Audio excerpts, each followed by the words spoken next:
All right, good evening, everybody. It's 6:30 on May 4th. May the force be with you. And I did it. So we will start with a flag salute, please. I'll call the meeting to order. I pledge allegiance to the flag of the United States of America and to the republic for which it stands, one nation, under God, indivisible, with liberty and justice for all.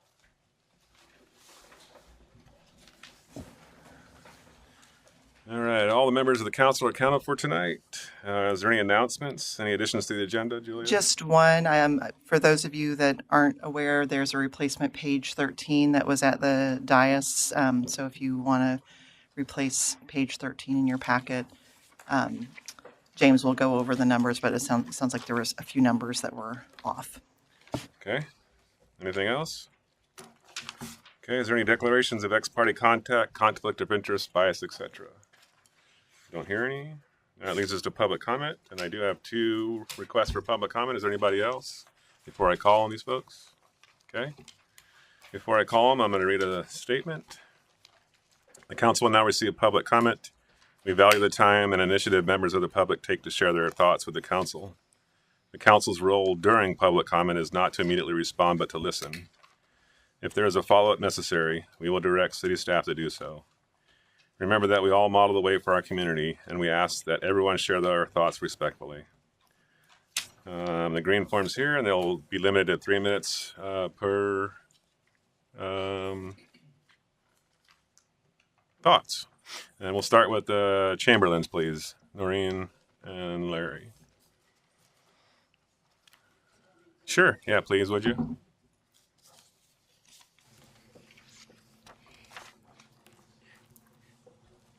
So my comments tonight are directed mostly at planning, and actually all of you though too. I wanted to talk about cottage zoning. The codes right now in Stayton don't have that. You have, low density, medium, high, but we don't have cottage. And why is that a good idea for Stayton, Oregon? Well, first of all, a lot of the cottage zoning is for seniors. It can be for any age, but potentially for seniors. It's a really neat concept. A lot of it is actually like in a circle, and the garages can potentially be in the back, and then you have like front porches and you have little courtyards in the front. It depends on how the design is done, but it in terms of units, it's like 6 to 12 units per acre, typically. It looks like, I believe Portland has one of these, and evidently Stayton was close to it a while back on your previous planner, and then it didn't get submitted. But there is a need here in Stayton. We've been here 50 years. We're old. And we have seen the need all around us of different housing here. The Marion Home has been around a long, long time, and it's a very old facility. We just had a relative there, and I probably shouldn't say this, but the first thing they told them after they signed up was don't drink the water. That doesn't sound like a good place to live in terms of, livability and seniors, and especially sick seniors. Anyway, there is a need, and I know some cities might be scared of saying cottage zoning. Please don't be scared. We really would look forward to this. There is a low impact on the schools. Might be a little more fire impact because 911, we need them sometimes. But all I would say is that I think it really can help our city to have livability. We just toured some of these today. My husband and I, we drove over to Mount Angel, and oh my goodness, it's beautiful. They're about 900 to 1,000 feet. Their pricing for a 1-bedroom was $2,200. It includes all utilities except electric, and they built them in 2018, so they're fairly new. That's just one development too. There's many, many more. But we ourselves are facing this annexation in our area, and on Park Lane, and evidently Clutch is entertaining this idea of cottage zoning and that kind of a cluster housing. So we're looking forward to it. We live right there, and we may just check in. We'll see how it goes. It could have some real benefits to our community, though, especially in terms of livability. We don't always have that as seniors, and apartments don't always answer our needs. So Right. that's all. Thank you. Thank you very much. And just a little shout out to Julia. Thanks for visiting the pool the other day. That was very nice. Thanks, Noreen. Larry, are you going to speak? Okay, thank you. Nick Raba.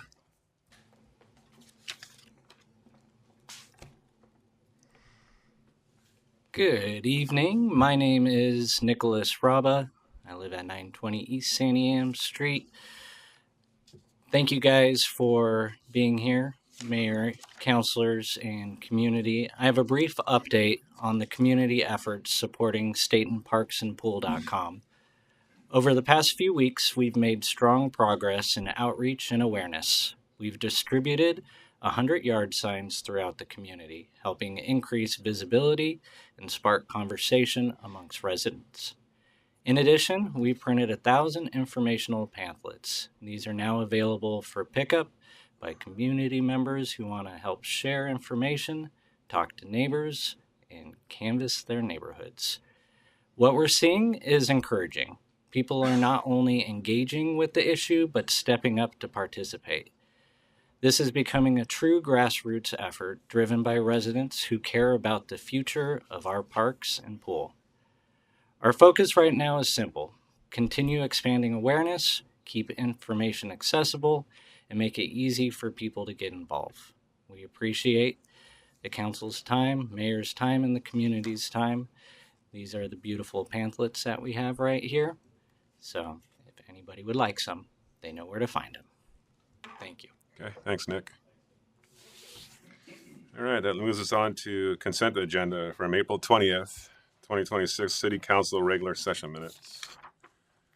What would council like to do? Mr. Mayor, Councilor Ort, move that we accept the consent agenda as presented. Second.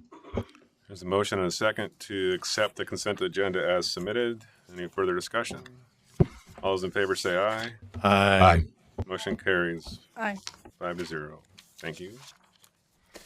That leads us to presentations. Julie, you want to do this, or? I will just introduce from the Marion Soil, Water, and Conservation District, if you want to come up and introduce yourself, and she has a presentation. Okay, thank you. Welcome. Hi, just one moment. I'm going to set myself up here.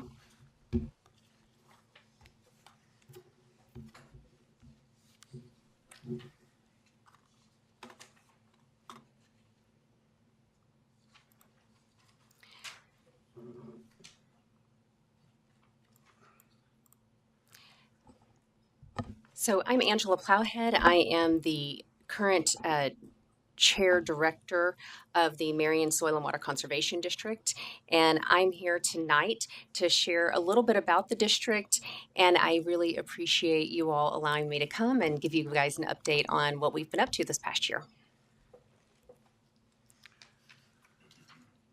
I'll let you do it if you want.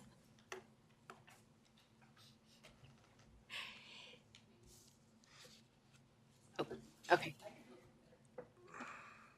Let's see. This is brand new, so we're trying something.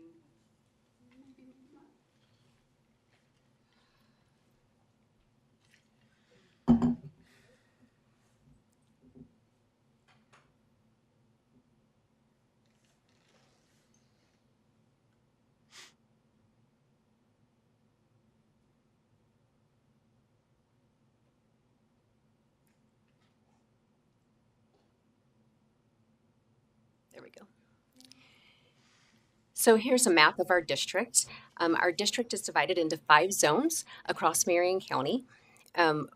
Each zone has a director, which is an elected position. We also have 2 at-large members, which are also elected members, but they do not have to live in one of the zones.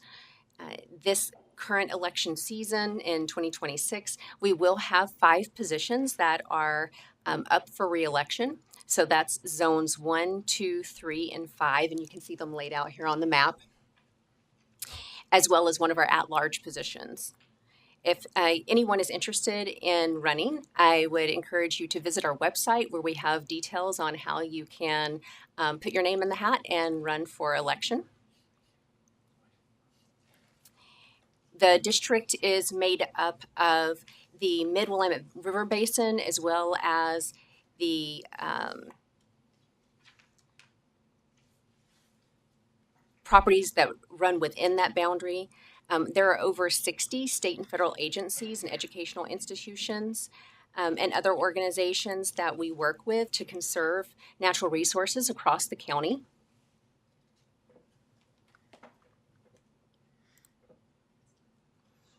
Our mission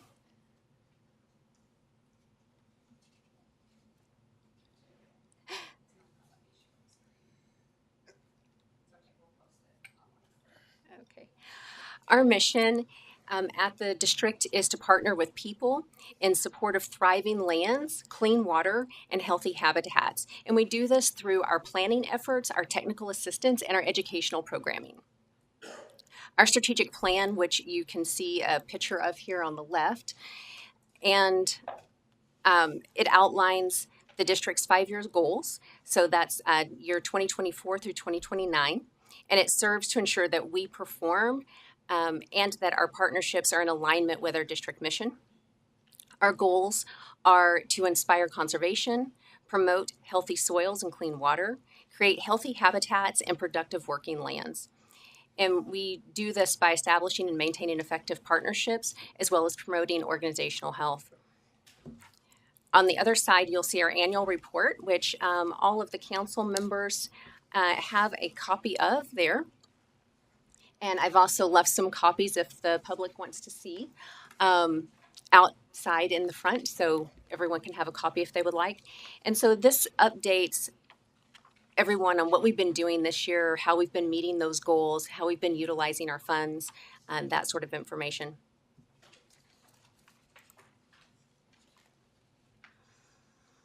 So our strategic plan and our annual report highlight the variety of projects that we've done throughout the community and in our district. It provides a snapshot of our grant programs as well as our funding sources to our community as a whole. And much of that includes the grants that you see here that we award every year. And so that's our conservation assistance grant, our cover crops grant, our special projects, our CLEAR grant, which is the Conservation Learning, Education, and Resources grant. And we also have a partner grant that we have been piloting. And so over the last year, we awarded $469,390 in funds to support conservation projects in Marion County.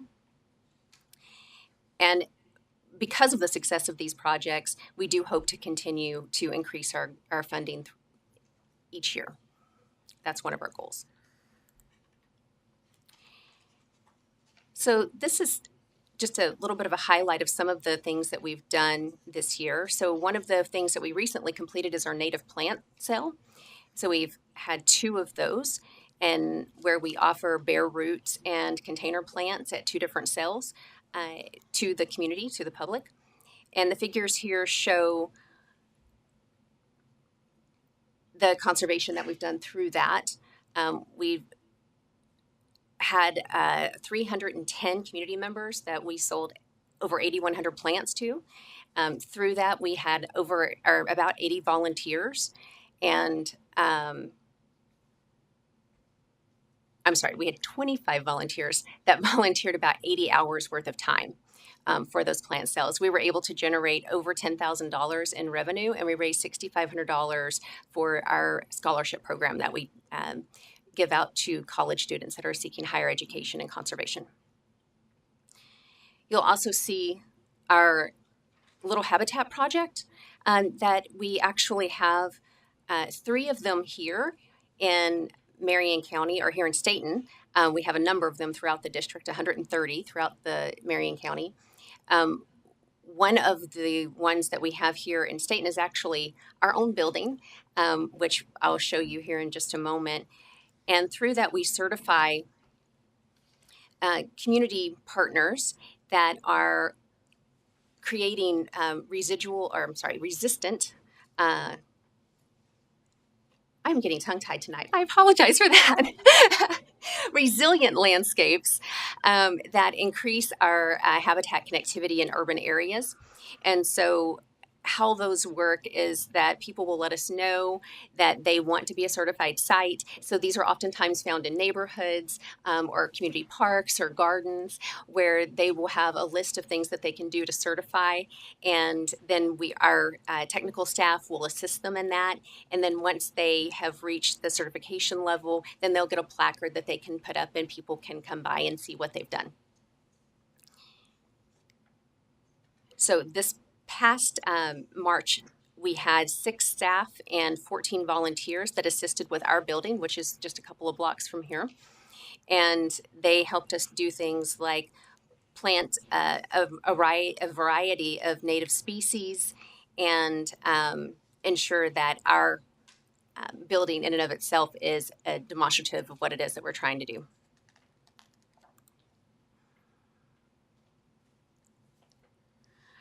So one of our larger scale projects that we're doing is the throughout Marion County as a whole, but the city of Stayton has also been benefit of this, is working with ORCAN to create soil health subs around the state.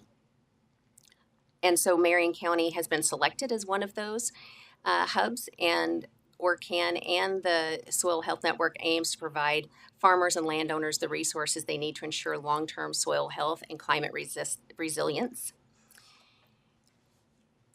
And so you can find out more about that on our First Friday podcast, which is put onto our YouTube channel. And so if you go to our website, there's a link there under First Fridays where you can find a link to that YouTube channel. And so the district is currently working closely with ORCAN and landowners to address water quality concerns across the district. And that involves things such as planting streamside buffers, stabilizing soil and reducing runoff, and other inputs into the streams that create fluctuations in temperature, and also just improving overall river habitat. So some of the work that we're doing through that is with the Howell Prairie Creek and Pudding River watershed, which is about 17,000 acres. And that's located about 7 miles east of Salem, so in between here and Salem. And it has 3 tributaries that go into the Pudding River. That's the Howell Prairie Creek, the Krause Creek, and Walker Ditch.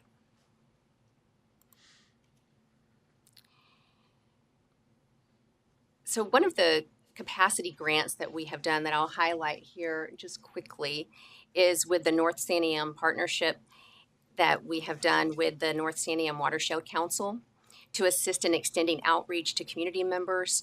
And this was one of the capacity partner grants that we have done. We've also partnered with them on several other projects throughout the Santiam Canyon to remove and limit the spread of invasive noxious weeds. Most recently, that was done at the Brighton Bush Hot Springs Retreat Center just a couple of weeks ago. And so people can learn more about the noxious weeds in our annual report here. And this summer, we'll be also collaborating with them on a project to tackle aquatic invasive species.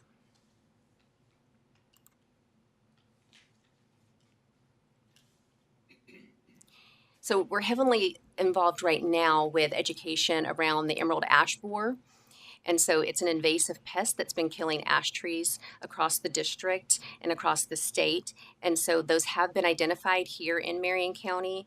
And so we're wanting to educate landowners and others who might have this pest on their land, how to identify it and how to control for it. And so this past Saturday, we hosted a workshop where we were teaching people how to trap and giving them traps so that they can identify if they have them on their property. We had 15 traps that were dispersed to community members, and we're helping them to utilize that as citizen scientists to help be part of that control of the emerald ash borer.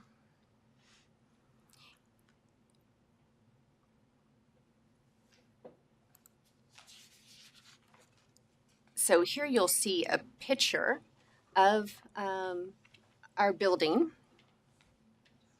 And so we just commissioned this mural that was done, the landscaping that was done that I mentioned earlier, you can see here. We really want to contribute to the community and just in beautifying what it is that where we are. And so we've had a number of projects that we've done with the help of volunteers and people in the community here along the river there and just around our building.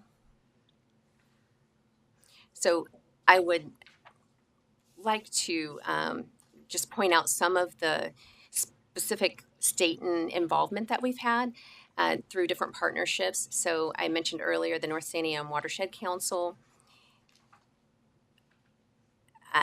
We contributed materials to the Stayton Heritage Tour last week. We've been actively involved in the America 250 Volunteer Challenge, which is happening now through June 30th. Part of that was through the Earth Day Conservation Pledge. And then annually, we host a booth at the Santiam Summerfest. And this past year, we had 126 grade students from Cascade Middle School that participated in learning about salmon and biology and the life cycle through our Salmon Watch. And so we absolutely look forward to more community engagement and involvement in education. Certainly, we want to get more people involved in our Little Habitat project, and so we would encourage them to reach out to us if they would like to be involved in that. And we certainly appreciate the partnership of the City of Stayton. So thank you for having me, and I'm happy to take any questions you might have. Angela, I have just one question. Is the Army Corps of Engineers a partner with y'all? We collaborate with them, Okay. but we do not have anything to do with the drawdown. Okay, thank you. That's not us. Thanks for the question. Mayor. Thank you for the presentation. Council, anybody else? Angela, thank you very much. I used to own a little eatery across the street, so I saw the progress of this landscape. That and 4th Avenue looks great. And thank you for the detailed report tonight. It's very nice. Thank you. Absolutely. Thank you for having me. Thank you, Angela. Thank you. All right, Julia, this is Chief or? Yeah, next I'll Chief? have the chief come up because she has the next 3 presentation topics and she can introduce them.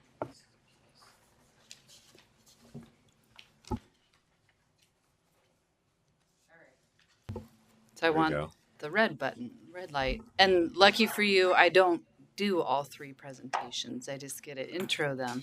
So I have the pleasure of introducing to you our newest staff member, and I'll let him do his introduction. But Officer Blicker was hired last month, sworn in last week, and he's been out on patrol and will be starting his FTEP this week with Officer Leonard. So Officer Blicker.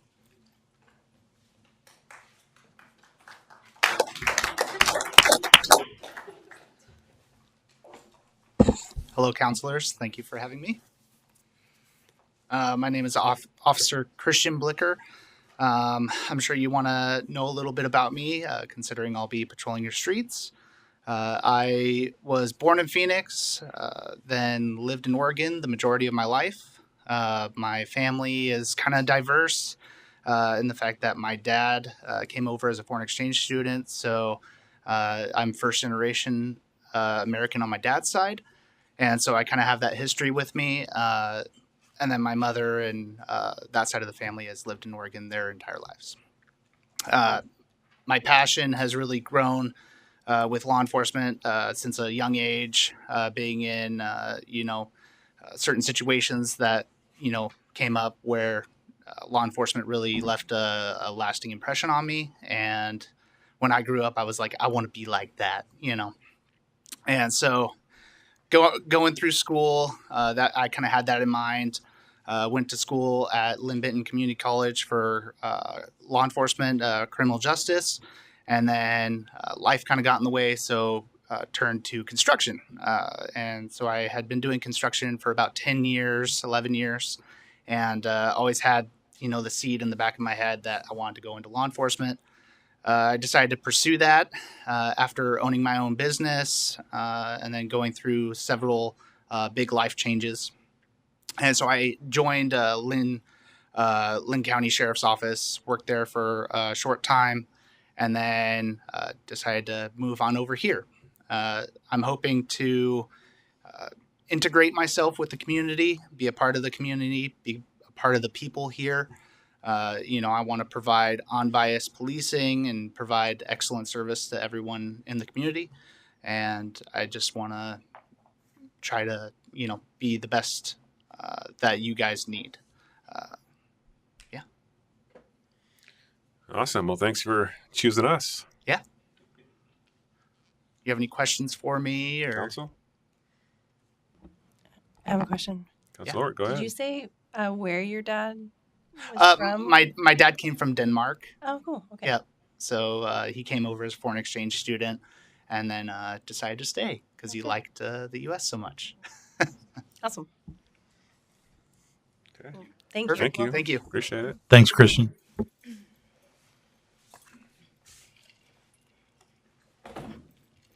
All right, you get me back. So, mayor, councilors, and staff, just for the record, Gwen Johns, chief of police with City of Stayton. So, tri-band, dual band, UHF, VHF, 800, analog, digital, P25, truncated, simulcast. The list goes on. These are all the words associated with radios and radio projects. So, tons of terms that we've kicked around for months and years in radio conversations. I'll try not to get too technical, but give you some details and do an overview of our county radio project. So in Marion County, we have 2 dispatch centers that serve our police, fire, and medical.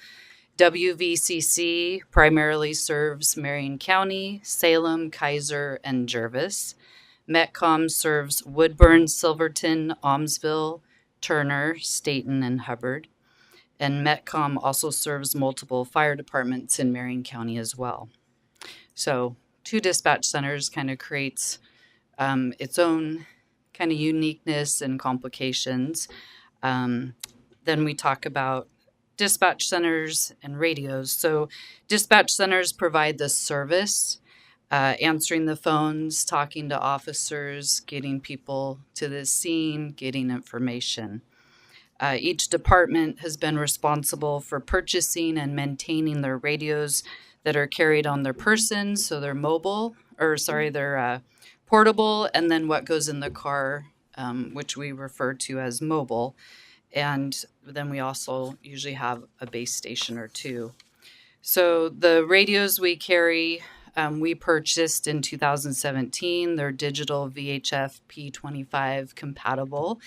For our purposes, they're a good radio and functional. As conversations over county projects happened over the years, we try to make purchases, back prior administrations on what might be compatible to eventually a future county radio project. When I started 6 years ago, I heard about the county radio project, heard that it had been talked about for years and even decades. So as I started kind of getting more into the conversations and understanding all those concepts I threw out at you when we started, conversations have gone a lot of different ways. The county radio project, though, is bigger than equipment, bigger than just these radios. So it's about coverage, about safety, interoperability, how we all talk to each other. Often Stayton's just talking to Stayton and to our dispatch center, but at times we need to talk to county, we need to talk to Lynn County, we may need to talk to fire and medical. So this radio project is about a system. So the towers that cause the radios to interact with each other, the systems that go into the dispatch centers, and installation in the cars. So it's a whole system. It's not just the purchasing of radios. On a larger scale, with departments using different equipment, sometimes we're not able to communicate because someone's got a different type of radio or is working in a different dispatch center. So really we're wanting to communicate as a whole county, especially like police to police, That's a big thing. In 2022, I became member of the Metcom board, which is our dispatch board, and eventually on the executive board as well, and then started attending Marion County staff meetings. The conversations, like I say, had been going on for decades about the radio project and kind of wishful thinking and then working through the different problems. So, how do we get here? The Beachy fires. They damaged 2 Marion County radio sites. And in that kind of caused the county to have to push forward. They got ARPA funding, and then that really expedited this need and this push and this want and desire to get everybody in the county on one system. So as you can imagine, the money part of it really spurred a lot. A quick brief timeline, February 2020. This mic does some weird stuff. February 2022, ARPA funding became a reality for Marion County to pursue the project. October 23, RFP went out. Then a lot of other conversations and working with vendors. The expected deployment, July 2026. I think that's been pushed out a little bit, and migration of September 26. So really late fall of 2024, Marion County suddenly expedited the project and started pushing things forward. What we're going to be going to is a 7-800 system. 7-800 is really good for emergency services. There's a lot of different arguments on, digital is good, but 7-800 for emergency services is kind of the way a lot of agencies are going. They've had lots of conversations about truncated and other options, but what would happen is this Marion County is going to be the large funder behind it, and then we will join as users. So there'll be a user fee. And what that user fee will cover is building the system, because we can go out and buy any radio we want, but if it doesn't work on our system, it's useless. So it's building the system that a 7-800 tri-band radio would work on. The user fee will cover installation into our cars, operation on the overall system, regular maintenance, warranty repairs, scheduled replacement. If we didn't have the county project, if us alone as Stayton went out and bought 700, 800 radios, my estimate, very conservatively, would be $100,000 to $136,000 just for the radios. That's not installation, and that sure doesn't put us on a system. So joining a county radio system lowers costs for the equipment, building the system. So what does this mean? Here's an example. If Marion County, they had a call within the last few weeks, they went on the radio in Marion County and asked for code 3 cover. Their officers, their deputies were being shot at.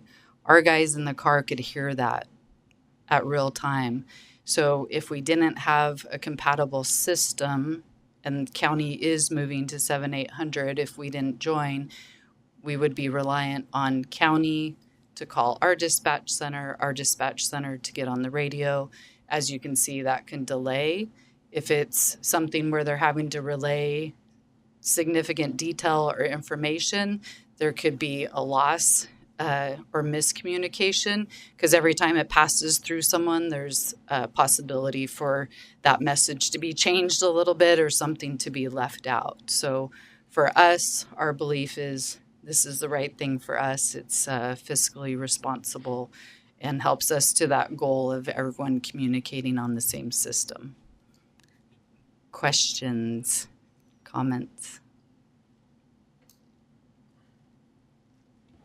All right. I have a question. Oh yeah, go ahead. Go ahead. Thank you. What is the the timeline for this? So as of right now, they're suggesting that next summer we should be moving forward to outside the Marion County staff and deputies being on it. Then they would move the other agencies onto the system. Okay. It's a huge process. And we've already budgeted we budgeted with that thought in mind, so we're set up that way. Just give me my next question. Thank you. You're welcome. Anybody else? Thanks, Chief. You're welcome. Yep, and Lieutenant Meeks gets to speak with you about legislative updates. And as he's coming up, this is something I asked for. Lieutenant Meeks provided an update about a year ago, maybe a little bit longer, and it seemed to be well received. And really, we just want him to go over any things that have changed recently that changes the way they do things. And so that's the intent. We'll try to do that at least when there's a long session, but if there's major changes in the short session too, we want to make sure we give council an update. Thank you. Take it away. All right, Mayor and Council. Julia pretty much said what I'm going to be talking about. Not just hitting the high points, the things that affect us. In the last year or so, there weren't any really big landmark court decisions. So I'm mainly just going to cover some of the legislative stuff, and again, just the things that affect us the most. So not an exhaustive list. The short session was only 35 days, so they didn't have a lot of time to come up with a lot of stuff. They came up with quite a bit still. So I'm not going to talk about the expanded use of transient lodging tax revenue. Nothing like that. So the first one that came up is HB 4041.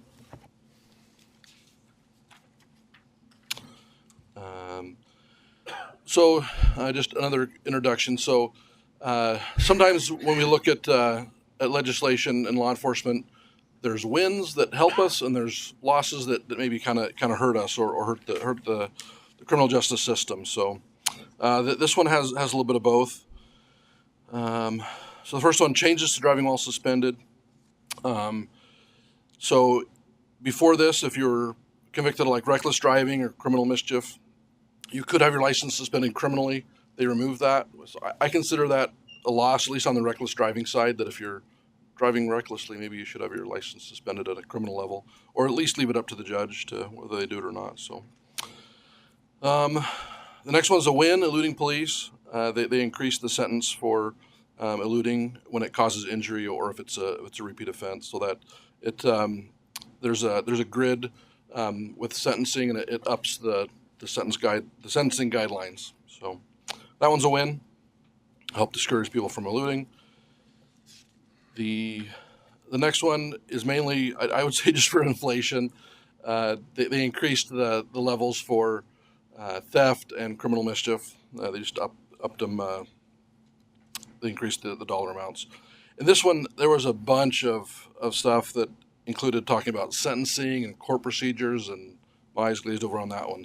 And it didn't really affect us. So, all right, the next one I'd consider a win as well. Swatting enhancements.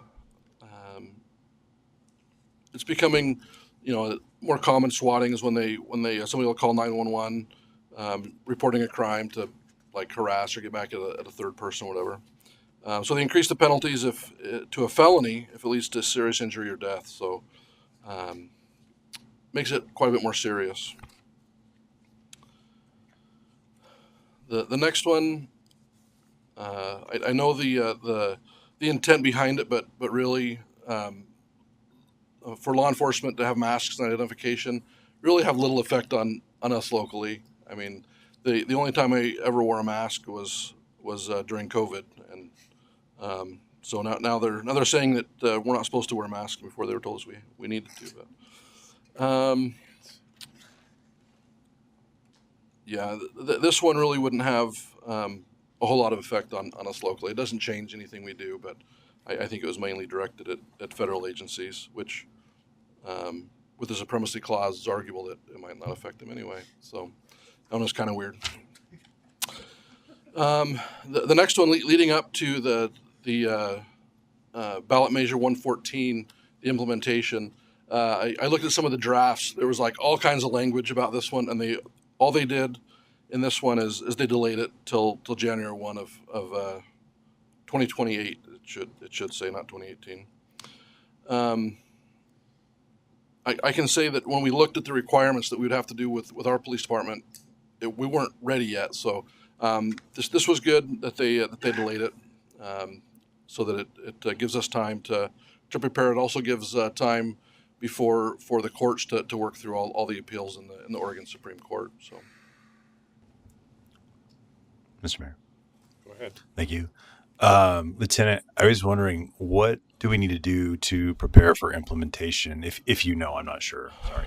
So there's a couple things. One, that they have to get a permit to purchase a gun, so that has to go through the police department. There's a background check that will have to be done. There's, of course, a lot of paperwork. There's fingerprints. There has to be a ability for them to go through some training. So that all has to get that all has to get worked out. In regards to this House bill, does this come along with state funding for those services that we will have to render? No. So that was one of the things that they were looking at changing or updating that didn't make the final bill. They were looking at increasing the amount. I can't remember the exact amount. It was like from 60 to over 100. So that would help with some of those staff costs. So that was one of the proposed changes that didn't make it, that they'll have to answer at some point. Thank you. All right. The next one could be a little impactful. The hearsay exemption for human trafficking victims. So they've made these changes. So in court, you can't say what another person said. Unless there's an exception. So they've done this for domestic violence, which has been very helpful for us.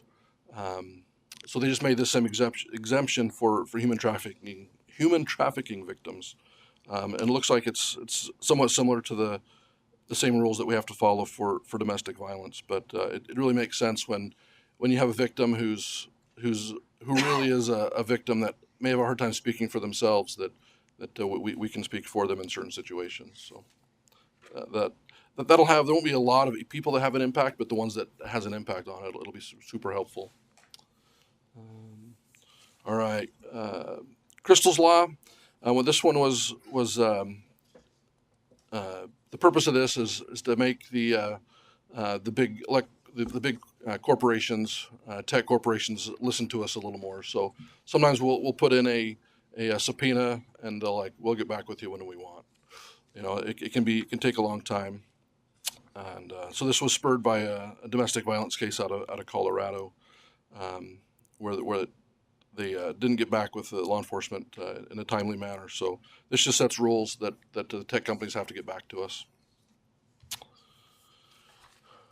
All right, this one was really difficult for me to understand. It is really for me it was pretty confusing. What a micro-mobility device is. It just adds to the confusion of all the other lists. The scooters, the e-bikes. So we have a chart that whenever I deal with it, I have to look at the chart and go okay, which one of these is this device that they're using. And so in my mind, this just complicates it even more. But it tries to define what a powered micromobility device is. It does a couple of other good things. It sets age requirements for different classes of e-bikes. There's class 1, 2, and 3, and it gives different age, like 14, you can ride one, 16, you could ride the other. It depends on how powerful the bikes are. One thing that could come up, it does give some allowance for local governments to the authority to regulate on places they own, the sidewalks and trails and the streets.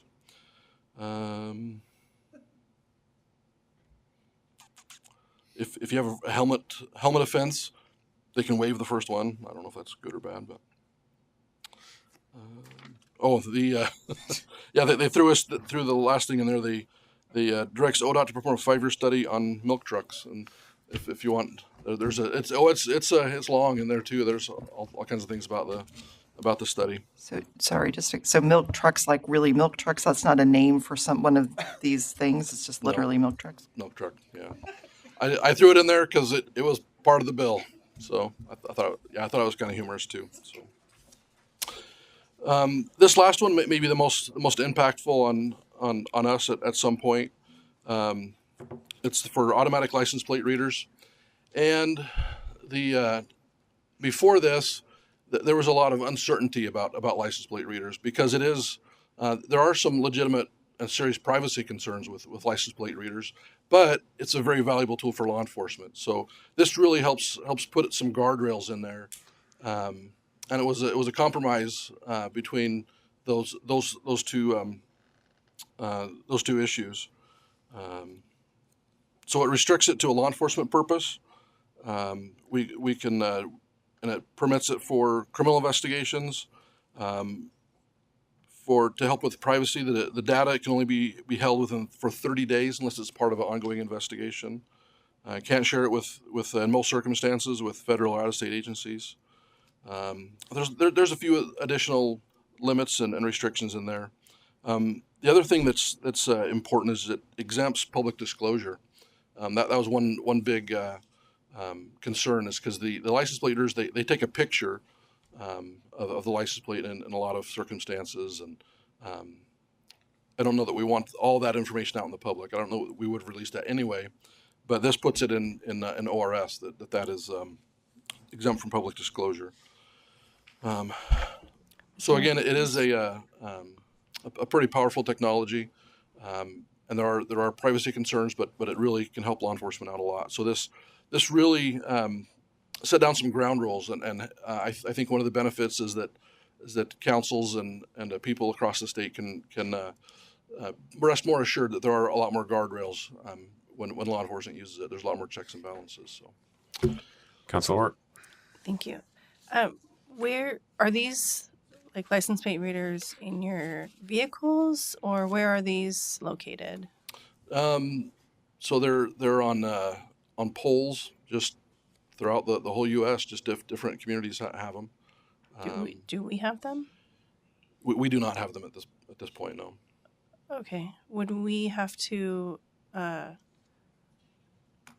approve of that before they were placed here? I think it would be part of the process. Yeah.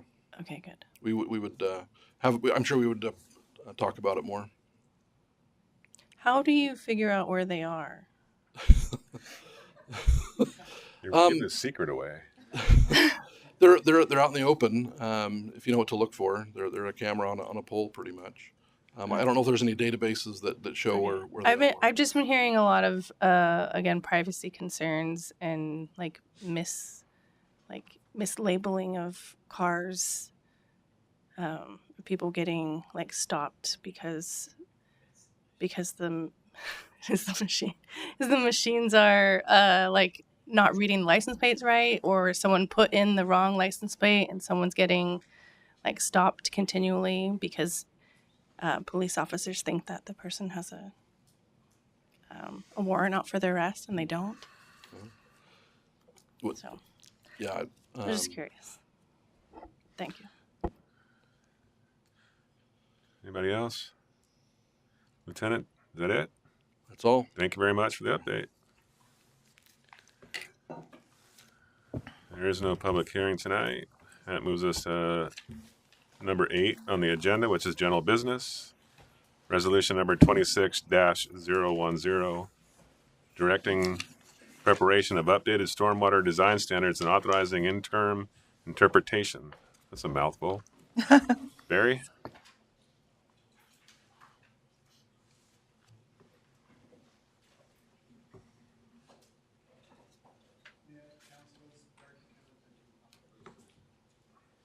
I can't hear anything with this.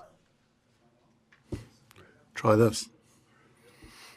Some have to be red, some have to be green, right? Mayor, councillors, I am the Interim Public Works Director, Barry Buchanan, here to talk about the stormwater update.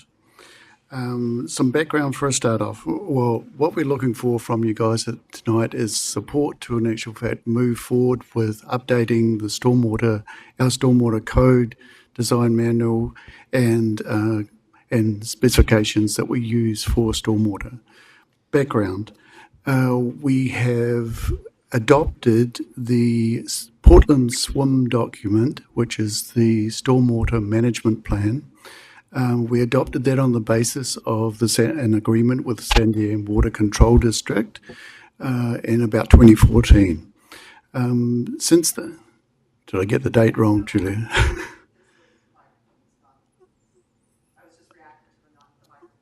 Okay.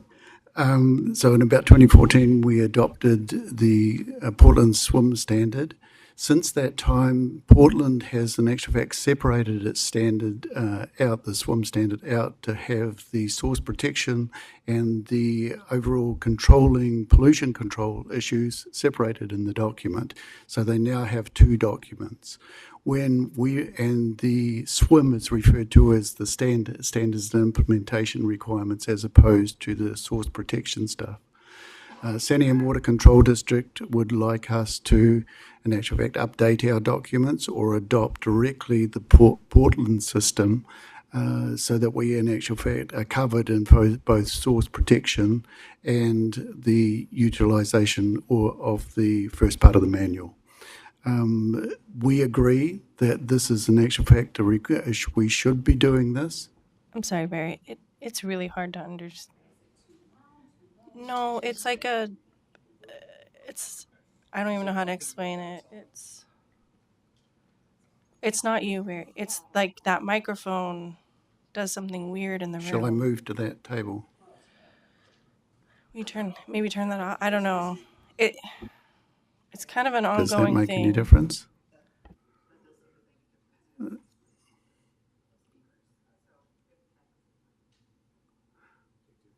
Take two? Okay, do you want me to start again or just continue? Okay, continue. So as it stands right now, now we've got a whistle. The Portland Standard, I'll start at this point. The Portland Standard has been divided into two pieces. As it stands right now, we effectively follow the Portland SWIM, which negates the source protection part of that standard, which gives us a little bit of problem in administering our code or any stormwater code within the city.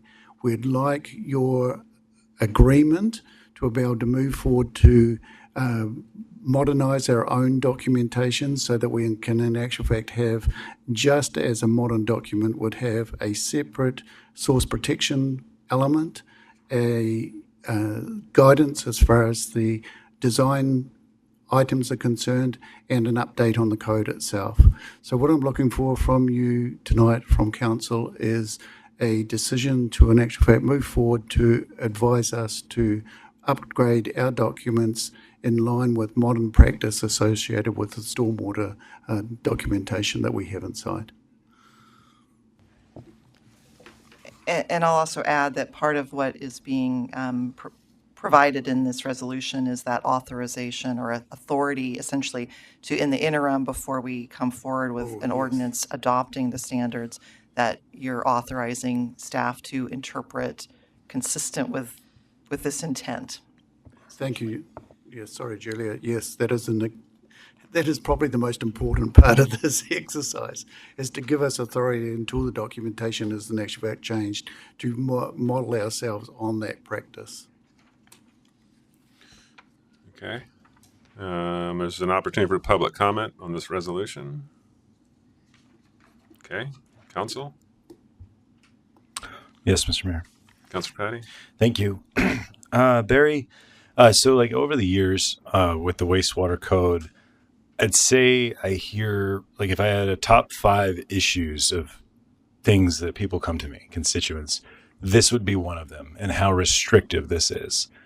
Is this a good opportunity, or is there any way to make this less restrictive and onerous on citizens in Stayton as far as recertification on systems on their property and things like that? I mean, I've heard frequent complaints about that.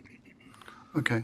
As it stands right now, I'm going to make one correction on what you said. You said wastewater, but I believe you meant stormwater. Okay. So from the stormwater perspective, we believe that our standards, as they stand right now, are in good standing in general comparison with other districts and organisations of our size and of our complexity. So the standard that we're actually using is a mirror of the code used in Portland, which is does have greater and bigger implications. And we would like to, in modernising our documentation, we'll right size it or scale it to an actual fact, make sure that it's scaled to our size city rather than specifically the Portland documentation. In saying that, the standards will generally remain the same, that we in actual fact do have good control over source protection and an ability to control flow and discharge quality to our natural water courses. So just to clarify what I'm hearing from you right now, are you saying that I think it's biannual where public works folks come out and check out these systems on property? You're saying they do that in other communities? Yes, they do. Yes. There is a general certification and reviewing and investigation on bioswales, on domestic discharge points, on detention basins, on water control manuals, water control containment basins. Good God, I'll get it right. And manhole quality control manholes. So yes, they are checked and inspected on a regular basis. Okay. Well, I am one of 5, but it would be my hope that we could see these lessened as far as restrictions of how often this is done, all these things. It just seems like it's a lot for the property owner to deal with. And that's just from what I've heard from my constituents. And so I would encourage you as you develop that, if there's any way to implement lessening of the restrictions, that's what I would like to personally see. We'll definitely look at it so that it can be evaluated. No question. What's that? Sorry, I can hear you. We will evaluate it and look at it in detail. Thank you, Barry. And I'll add, this will allow, rather than us having adopted the Portland swim standards, there will be our standards, and like Barry said, right-sized. And I think there is a lot of willingness on the Santiam Water Control District's part to not necessarily mirror Portland. I think my understanding is when the MOU was done, that was sort of the gold standard, but not necessarily the only standard. And so I think this will allow us to have some conversations and see where we can maybe make some modifications. All right. Well, I have a question, and I appreciate Councilor Patty asking it the way he did. So I want to understand this correctly. Are you saying our standard is going to be a modified version of the Portland standard? Our standard will be right-sized for us. But and you by that I mean the Portland standard will be our foundation piece of material, but it won't be. We will not use it specifically or directly as we have in the past. Okay.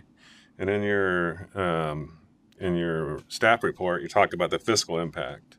Yes. And you say long-term savings are expected through reduced disputes, clear reviews, and better aligned infrastructure requirements. Can you elaborate on that? Yes, I can. As far as the overall cost is concerned to us, the standards, exactly as you pointed out, are a little bit more restrictive in Portland than what I would anticipate that we will have at our juncture or our use. And therefore, there will be a cost saving associated with that implementation of a modernised standard. So do you get a lot of disputes today? No. We do not hear a lot of disputes. Okay. Councilor Sims? Barry, so if we adopt this, would it have to be approved based on the MOU with the Santiam Water Control District? Any adoption or changes that we make? Santiam Water Control District would work with us to, in actual fact, help formulate the document at the onset of the document. It would be you guys at the table in front of me would be approving and accepting the document finally. Okay. So the request isn't to accept a document as it stands today. It is to be able to write a document that's approvable by you, the council. It'd be approved by us, but it'd go through Santiam Water Control. Make sure. They will be part of the stakeholder team that comes up with the final document. So they won't, in actual fact, be dictating the document, but they will be helping formulate the document. Okay, And I great. envision Thanks. we'd probably have some sort of an agreement, because we do have the MOU, and through that MOU, we made certain agreements. And as I think I've mentioned in the past, ultimately, we're working on something different than the MOU and IGA that defines things a little bit better, given modern times. If those two don't align, there would probably be some sort of a MOU addendum, I guess, from the district, basically saying that they don't oppose these changes. But I think based on, Barry's discussion of including them throughout the process, I don't see that being an issue.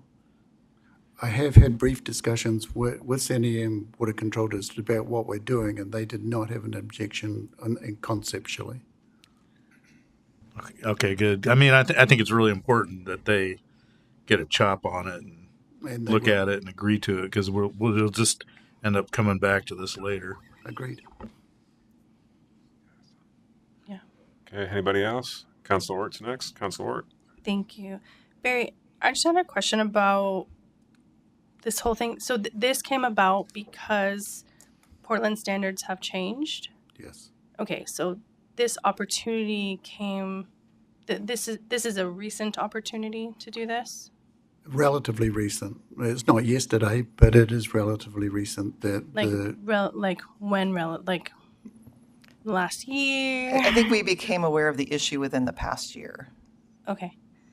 And the reason I'm asking is because this is actually what I've been asking about almost for 8 years, and is for some sort of like coming to the table and discussing this or figuring this out. And it's actually what you said to Councilor Patty, and then what you said to the mayor. Like you said to him that the standards aren't going to change, but then you said to the mayor that they are going to change because we can set them ourselves. So I just find a little bit of contradiction there. Okay. No, fair catch. To Councillor Patty, I believe I did. Yes, I probably said that they're not going to change specifically or in grave detail. We are going to, and I believe I said that we're going to use the Portland swim document as our basis for our document. Okay. But then I also went on to say that we will right size that document so that it is our document at the end of the day. So there will be changes, but I don't believe that we are going to massively rewrite the document, other than sit down and discuss what is appropriate for this town and make it the right size for this document for this town. Like, we don't have a massive watershed that we are looking after. We don't have discharges to a major river complex. Those sort of things will go away. They are discussed in the swim as it stands right now. So we will be getting rid of those things. How we in actual fact treat the water on a day-to-day basis, our manhole quality manholes may be similar. Our detention basins may be similar. Our water gardens may be similar. But the general concept is to right-size it for Stayton as opposed to be adopting directly the Portland standard. Okay. Can I ask just a follow-up? Okay. So I have just an example that I have in my mind.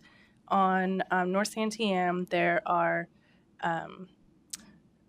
duplexes that were recently built, and there is like a detention pond that they had to build that is basically the size of one of the duplexes. If we changed our standard in the future, would they still have to do something that size and that something similar to that? Potentially, yes. Potentially, yes, they would have to remain. That size may be appropriate because the volume of water that we're trying to control, we're looking at impervious collection services. Yeah. And therefore, we're trying to control the rate at which the water flows off those impervious surfaces to our natural water courses. Okay. So what we're doing is detaining that water and slowing it down on its discharge so that it goes to our natural watercourses at about the same rate as it would have if that was bare land. And therefore, the amount of impervious surface, because it has concentrated that water into a concentrated area, we've now got a solid mass rather than an open mass for that water to go into. Yeah. That water then goes to that catch basin and slowly discharges out to our watercourse. So potentially, for the size of the building, the size of the catchment area, it is potentially possible that the basin would stay the same. Now, are there other ways that we can look at that, and are there other flow control mechanisms? Potentially, yes, and they're the sort of things that I want to get incorporated and change into the document if possible. Okay. I think that's what I'm looking for, and I'm not going to speak for Councillor Patty, but I second what he said earlier of trying to find other options, Right. and making it easier for our residents. Yeah, ditto. Sorry. Go ahead. Thanks. I just wanted to say that that's exactly what I'm talking about, and I don't want it to be the same size. Like I think that's it's very an onerous restriction, and it's fiscally just almost impassable for a lot of new development. And at least that's from what I'm hearing. And so I would like to look at ways to save costs for people who are having to develop that. Understand what you're saying, and we will definitely look at it. But I can't promise you that it's going to get smaller. Ongoing process. I cannot promise you that it's going to get smaller. That's why you guys are there. Can't promise you I'll vote yes. 100%. All right. Any other council discussion? I just want to get clarification on one more thing, Barry. So what you're asking council to do tonight is agree to move forward with the revisions to make it specific to our code. Yeah, that is correct. Is to look at, investigate, visit all the document as it stands today. Yeah. Look at how it should be appropriately put together for the city of Stayton, and separate out the two pieces that are currently controversial at the moment, which is the source water protection and the overall standard themselves, and the code piece, so that we have effectively three documents, and put those together under the guise of what you were asking for, Councillor Patty, that we will look at advantages that can be put in place. But I do stress that surface area detention is one of the, and flow rates to natural watercourses is one of the controlling factors. And that is basically based on a containment flow criteria. So it is difficult to adjust what you're asking to adjust. But we will look at it. I'm not closing the door, and I am saying that we will find whatever other methods there are, if there are other methods to do that. Okay. All right, council, let's get a decision on this.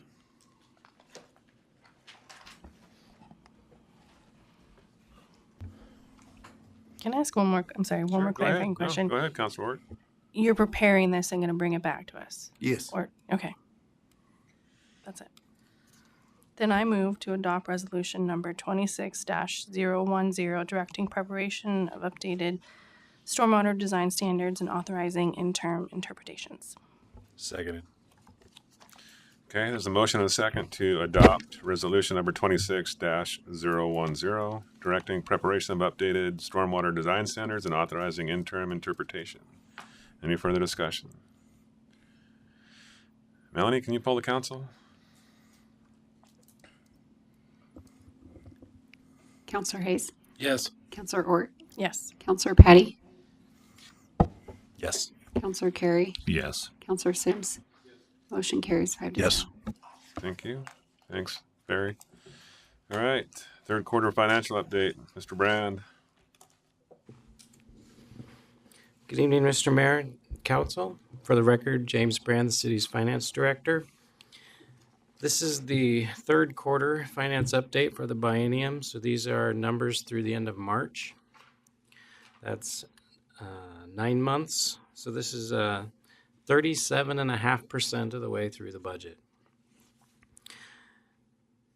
Currently, we've received about 19% of our budgeted revenues. So that seems like a bad number right now, but I do want to remind you that we have a lot of budgeted numbers that include SDCs and grants that may or may not occur this biennium, but we did need to keep them into the budget. So if we remove those one-time large revenue pieces, we're actually at 40% of our operational revenue. So that would appear to be a little ahead of schedule. And that can basically be explained by the property tax income that we've received most of that annual income in November. So we're about right on target, I'd say, on the revenues. So through 3 quarters, our revenues have exceeded our expenditures by about $2 million. I'll talk a bit about the expenditures now. And on the expenditure side, we're about 16% of the way through the budget, which seems really low. But again, if we remove those SDCs, grants, and transfers, we're at about 28% of the budget, which is still quite a bit under. And most of that can be explained by the delay of a lot of the projects, many of which are underway right now. But without the city's engineer, it has really delayed a lot of these projects. But Barry's been giving you updates on them, and I'll just kind of briefly talk or just give you a summary of a lot of these projects, just listing them actually. So we have the HUD grant, which is getting underway. It's the Downtown Development Grant. We have overlays for some of our streets. There's the Schaff-Wilco intersection that's still being discussed. We have a large grant for Mill Creek Park, which hasn't begun yet. There are wastewater projects, some of which have been done, and more that are on the way, including some electrical upgrades at the plant, and an SBR grant at the plant. We also have a VATCon vehicle that's been ordered, and we'll be paying for that soon. Continued projects for pipe upsizing for the wastewater distributions or collection systems. And then we have the ASR project that is coming underway shortly. And then the stormwater detention facility. So a lot of large projects that are still on schedule to be done, many of them this biennium, but we've just had some delays in some of those projects.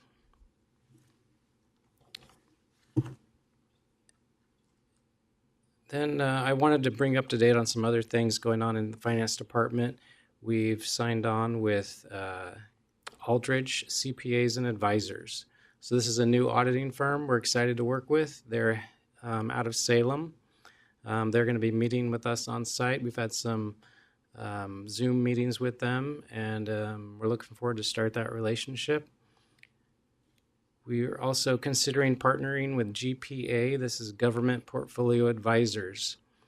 They would be helping us rewrite our investment policy, which I added to our policy document, our finance policy document recently. Looking forward to this day, but if we do some of these longer term investments, we'll have to rewrite it again, which is part of the process. So we're still discussing how this relationship would work with them. We have a meeting later this week, but I'm excited to partner with them and look for more ways to just earn a better interest rate on a lot of our funds. And then some good news. Late last week, we are finalizing our recruitment for the court clerk. It's not confirmed yet, but we have working on the final details. So we've found a candidate who's accepted the position. So we're working through that. So hopefully I'll be introducing you to that person at the next meeting. And we've scheduled the mid-biennium budget committee meeting for August 10th. So we'll be preparing documents for you then to look at how the first year of the biennium has gone. And we can make changes to the budget at that time or just address any financial concerns that we may have in the mid-biennium period.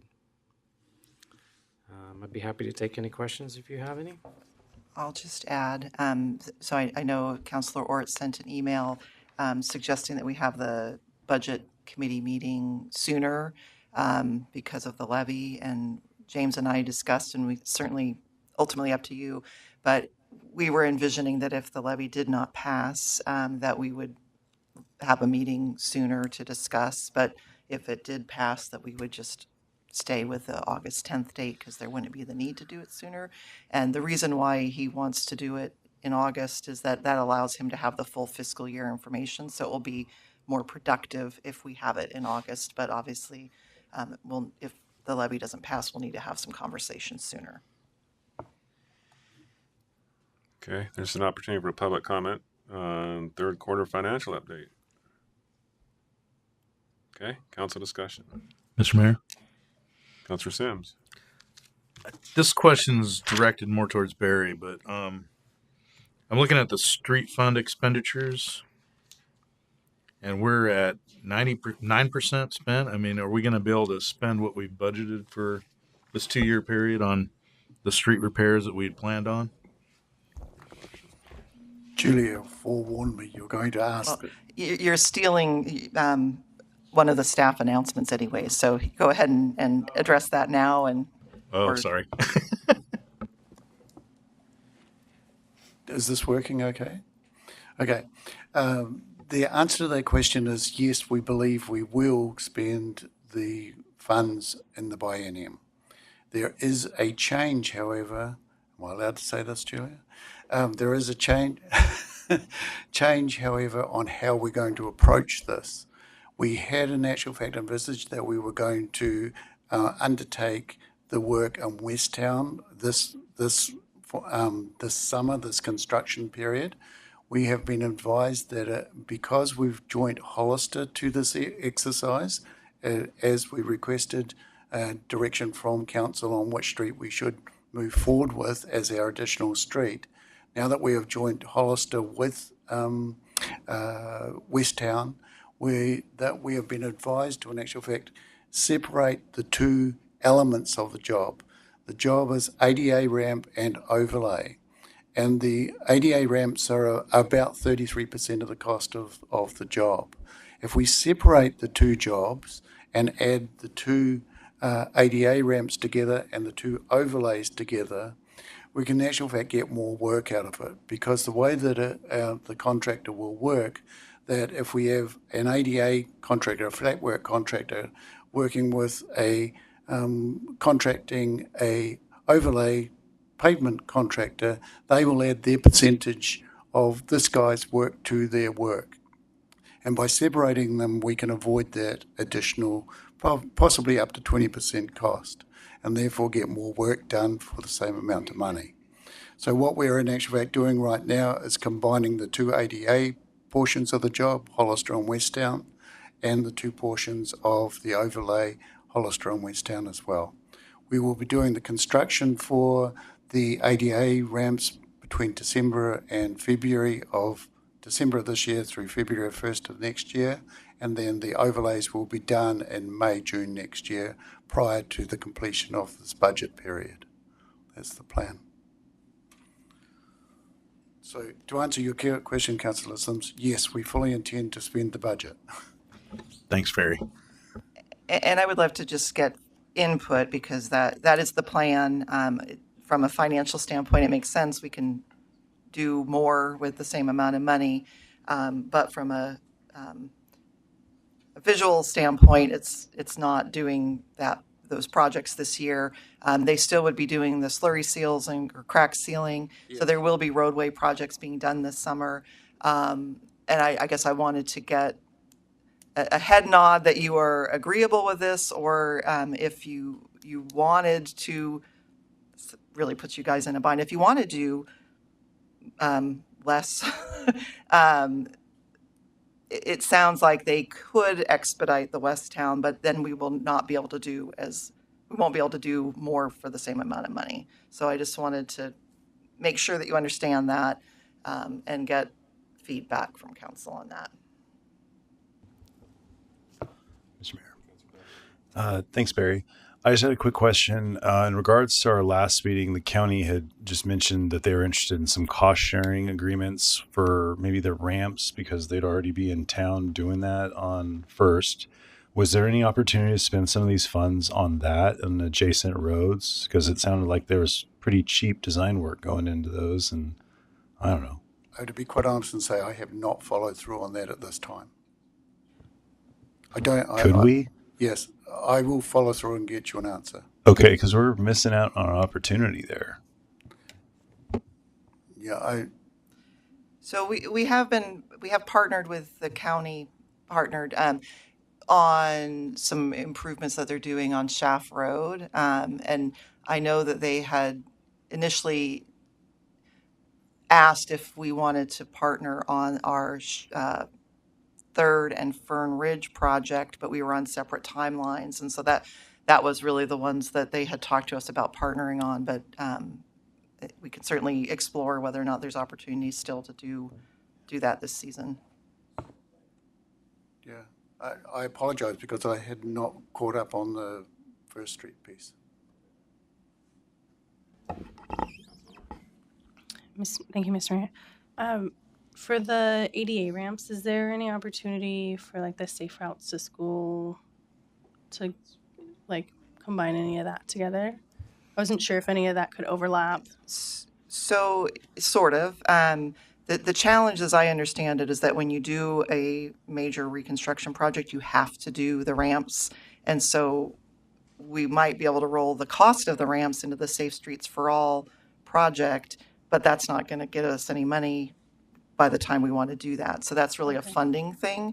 That said, we will be submitting later this month for the Safe Streets for All request for the $15 to $20 million worth of street improvements. And we're planning on bringing that to council just to share with you what we're proposing to put forward at the next meeting. Awesome. Thank you. Thank you, Barry. Okay, thank you. This is a discussion item only. Anything else? All right, thanks, James. Appreciate it. Thanks, Barry. Oh, wait. Go ahead, Are you trying to Counselor. move on? I was going to move on. Go ahead. Okay. I personally, I'm okay with the compromise of the August 10th date. If, for whatever reason our levy doesn't pass, I most certainly think that we need to do it before August and figure out how we want to move forward and what our next steps are. But also I would like to talk to the council to consider codifying the dates that the off year that we have. So like this off year that we have a specific expectation of when we're going to have our budget meeting and the in-between times. Because that was something that we talked about, and that was something that was a main concern of mine and a big deal, but we didn't talk about specific dates because I think the maybe understanding was that it was going to happen at the same time, and so we moved it. I understand why we moved it, but I really think that we need to have it for the future so that people know why we're doing it. We know that we want it done. But in the future, they might not know why. So I'd like us to consider that. What do you guys think? Got some head nods, looks like. Can you bring that back, Julia, at some point? Yeah, I'll have to talk to James because it's not currently, nothing about it, I believe, is codified in terms of so we'll have to figure out how to memorialize what it is that you're asking for. So I'll talk with James and see how we can put a little structure. I think that's what you're wanting is a little bit more structure in the biennial budget process. Yes. Okay.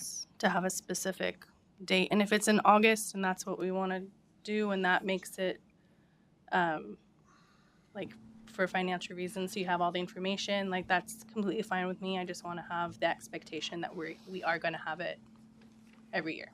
Yeah, it can be any point during the biennium, but if you really want an update after the first year, then I would recommend mid to late August as a range. Okay. Can I just clarify that though? It's not just an update. This is like the opportunity that we have to make changes if necessary, because that was something that we talked about, that was important that we had. Yeah, certainly. And you can make changes at any time. The council can do that without the budget committee. But I think the intent when we talked about having this meeting was an annual update or a halfway, checking the numbers and just revisiting with the committee how it's going. So I'll talk with James and I think I understand what you're asking I just for. want to make sure that staff understands this is not an update. This this is an actual, like, a mini budget committee meeting with the opportunity. You were on the committee. That's, from my understanding, what we wanted. I totally get it. Okay. I just want to make sure, like, we're not, like, when you come back to me, I don't want it to be like, we're going to have an update. I want it to be, this is our opportunity to do this. So to if I have understand Yes. what I think you're getting at is, you want the ability to propose or discuss budgetary changes. I think we're not going to present a new budget. We're not going to present No. proposals. You want an opportunity for the budget committee to come together and say, we think we need to make these changes in this way. Yes. So it's more you driven than staff driven. Yeah. So Sure, but it's not. No, I'm not saying that we're going to do that. Right. They just have the opportunity, and that was my understanding of the meeting every other year. And I think still having it in August gives us more information so that when you propose something, we have real good information. But we'll talk about how best to present that in a way that I think memorializes what you guys have conveyed to us and makes sense to us. Thank you. That works. Thanks. All right, let's move on to the next item, and that's the DLCD HAPO staff discussion of state regulations.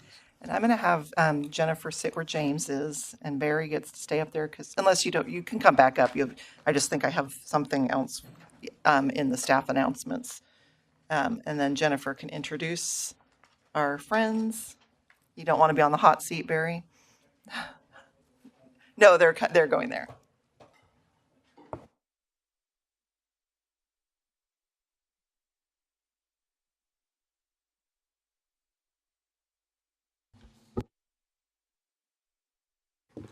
So, good evening, Mayor and City Council. My name is Jennifer Siciliano, the Community and Economic Development Director of Stayton, just for the record. For this agenda item, we have representatives from DLCD and HAPO, which is the Housing Accountability and Production Office. That office is part of DLCD. And they're here to present housing planning in Oregon and how it applies to Stayton. They'll walk through the state's housing framework, including the Oregon Housing Needs Analysis and the tools available to the city. As you know, the city has several recent annexation requests, primarily for residential development. DLCD had provided comments for those applications, and through coordination, ongoing communication with them, they offered to come and speak tonight. So I felt it would be beneficial, so I took them up on that offer. I hope this helps to clarify some recent changes in state housing law and provides you with the opportunity to ask them questions directly. So it's Sean and Jana. Thank you. Excellent. Thank you, Jennifer. And Mayor Quigley and members of the council, for the record, my name is Sean Edging. I'm a housing planner at the Housing Accountability and Production Office. Yeah, that is a weird mic issue. And I'll pass it over to my colleague, Jenna, to introduce herself. Different heights. And Good evening, sorry, Mayor. I think it's better if you actually hold it a little bit away. I think it gets a little boomy if How's that? people are speaking right into it. Okay. Good evening, Mayor and councilors. My name is Jenna Hughes. I'm a Housing and Growth Management Analyst within the Housing Division at the Department of Land Conservation and Development, or DLCD. Great. And hopefully from here, it's audible but not too close to the mic. Okay, great. Great. Well, if you guys, if you wouldn't mind, moving to the next slide. Thank you. So, great. So for today's discussion, Julia and Jennifer had invited us out to discuss a little bit about housing planning in the context of some development activity that's occurring in the city of Stayton. And we wanted to talk about that in the context of a couple of things. One being that, and we'll talk about this as we get into the presentation, around decisions that were made a long time ago that have a binding effect on the city today, and also opportunities that we have to engage in planning for the housing needs for residents in the city of Stayton, and what tools are available to support with that. So that's something that we really want to emphasize in today's presentation, is really, planning for the city of Stayton's housing needs is something that we actually have a lot, especially recently, to help support the city in doing that. And so as part of this presentation, we're really going to start out by kind of setting up some of the context. So who are we? Why are, what do our different kind of components of DLCD? What do we focus on? What is some of the context of why we're here, and kind of some basics around, how comprehensive planning works in the state of Oregon. And then I'll pass it over to Jenna to talk around some changes that happened to state law in 2023 that really kind of reoriented how we plan for housing in the state of Oregon. And then we'll kind of bring it back to talk through how that affects the city of Stayton and how the city can, basically undergo a process to plan for their housing needs in the future. And hopefully highlight some tools and resources that could help that the city could consider to help support that process out. But I'll start with setting up the context. If we can move to the next slide. So as Jennifer mentioned, we're actually both from DLCD. We're both part of the Department of Land Conservation and Development, but we're actually two different distinct divisions that exist inside of DLCD, but we're both housing focused. So I wanted to spend just a little bit of time kind of understanding the differences of that and actually why are we both here, right? Because it's like there's a reason. So both HAPO and DLCD, we were, created by the legislature in response to Oregon's ongoing housing shortage and supply crisis. And really, we both have kind of directives around helping provide local governments in partnership with local governments, cities and counties, plan for housing production, affordability, and choice in their communities. We do that in a number of different ways. We provide guidance and technical assistance, funding resources, things like that, to help support cities in planning for those types of things and taking action to facilitate those. But we have a couple of different focuses. So the housing division that Jenna works in is really one that's focused around long-range planning. So thinking about, all right, we're looking out into the future. What do we expect our housing needs to look like? What kinds of housing do we want to plan for and where? And how do we make that a reality through the actions that we take, right? What actions are we going to take to facilitate those outcomes that we want to see? In contrast, HAPO is much more focused on individual development applications. So if there is something, an actual proposal for the development of housing that occurs on the ground, our specialization is really around that intersection of that development project with different laws that the legislature has passed to help facilitate production outcomes on the ground. And also to help folks navigate different state agencies, right? There's a whole bunch of different agencies that touch on the development process. It can be really difficult to navigate, so we provide navigation services to help kind of bridge some of those gaps. If we can move to the next slide. So we want to talk a little bit about the context of why we're here. And, we understand that the city of Stayton has experienced a number of development applications in the past couple of months that have really brought up a lot of questions around housing planning. So for context, and we'll get into this a little bit, there was a planning process that occurred a long time ago for housing. And, as a consequence of that occurring so long ago, it makes it very difficult and uncertain to plan for housing needs today on the ground, and makes it very kind of difficult to have certainty as to how that looks. And something that we really wanted to emphasize in this presentation is really kind of 3 points. The first one is that both DLCD and HAPO are here to kind of help the city navigate that complexity. We want to start definitely by thanking Jennifer and Julia for working with us. They've been very excellent to work with, and very, just have a lot of high remarks for the work that they've been doing to help the city navigate that complexity. But 2 other points is that we really want to emphasize that this is something that the council can solve through planning for the residents of the city of Stayton, planning for those housing needs, determining what they are, right? And I think the last point that we wanted to convey is that we have a lot of different tools and resources to really help the city do this. This includes a lot of different tools to help that planning process, tools to help facilitate production or the development of different housing options in the city of Stayton. But it also includes funding. We're kind of in the middle part of the funding cycle for the biennium, but every biennium there's kind of an open call for resources to help local governments, especially smaller communities like the city of Stayton, do that planning work. So those are some messages that we really want to emphasize in today's presentation. All right. Yeah, thank you. Whoever's on the Mr. slides, Mayor. that's great. Thank you. Can I ask a question? Go ahead. What sort of funding, like what's an example of funding that you would help cities with? Yeah, so in their there's a planning? couple of examples. So I'll divide it into just our 2 sides of the equation. There's other funding sources that are out there that we can help navigate to, but I think for simplicity, we'll just focus on two. So in the housing division, they focus a lot on providing funding and resources to local governments to do planning work. So if they're planning for housing under Goal 10, which Jen is going to talk about in a couple slides here, they have a biennial funding pot that local governments are able to apply for to do that planning work. Say, hey, we want to plan for our community's needs, or we're interested in an urban growth boundary amendment, or we want to plan for infrastructure and public facilities to help support production. The housing division has resources that are basically available to help support those planning efforts. On HAPO, one of the funding sources that we have available to us is really around helping cities fund kind of say code work. Say if a city has code that maybe hasn't been updated since the 1980s or 1990s, and of course the laws have changed a lot since then. That can be a real risk for cities in applying kind of outdated development codes. And so we have resources that are available to help say update that code to comply with different laws that the legislature has passed in the past couple of years to reduce some of that legal risk that can happen. So those are just a couple of examples. Obviously, there's other state agencies too that control different pots of funding. Examples include Business Oregon with say things like infrastructure funding, or ODOT with transportation funding, things like that. And so another kind of service that we provide is helping kind of navigate or put those pieces together between those different state agencies, though we don't control those funding sources, if that makes sense. Does that help address your question? Great. Awesome. Great. And we do want to be sensitive to time, so I'll continue working through this. Hopefully we'll be able to get through it.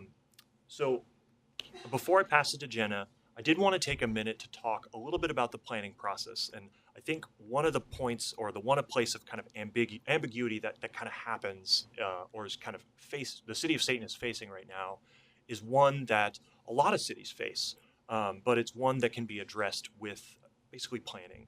And the short of it is, in the state of Oregon, we plan for what our communities look like through a comprehensive planning process. And one thing that's kind of unique to Oregon is that these comprehensive plans are legally binding. So what that means is if you undergo a process, say, for example, planning for housing, which happened in the city of Stayton in 2010, that process occurred 16 years ago, right? So when they finished that process, they adopted a comprehensive plan and land use regulations that are now binding on the city. They're legally binding. So what that means is that decisions that were made a long time ago can be binding on the city today. Of course, that can be addressed by updating those comprehensive plans, which is supposed to happen on a regular schedule.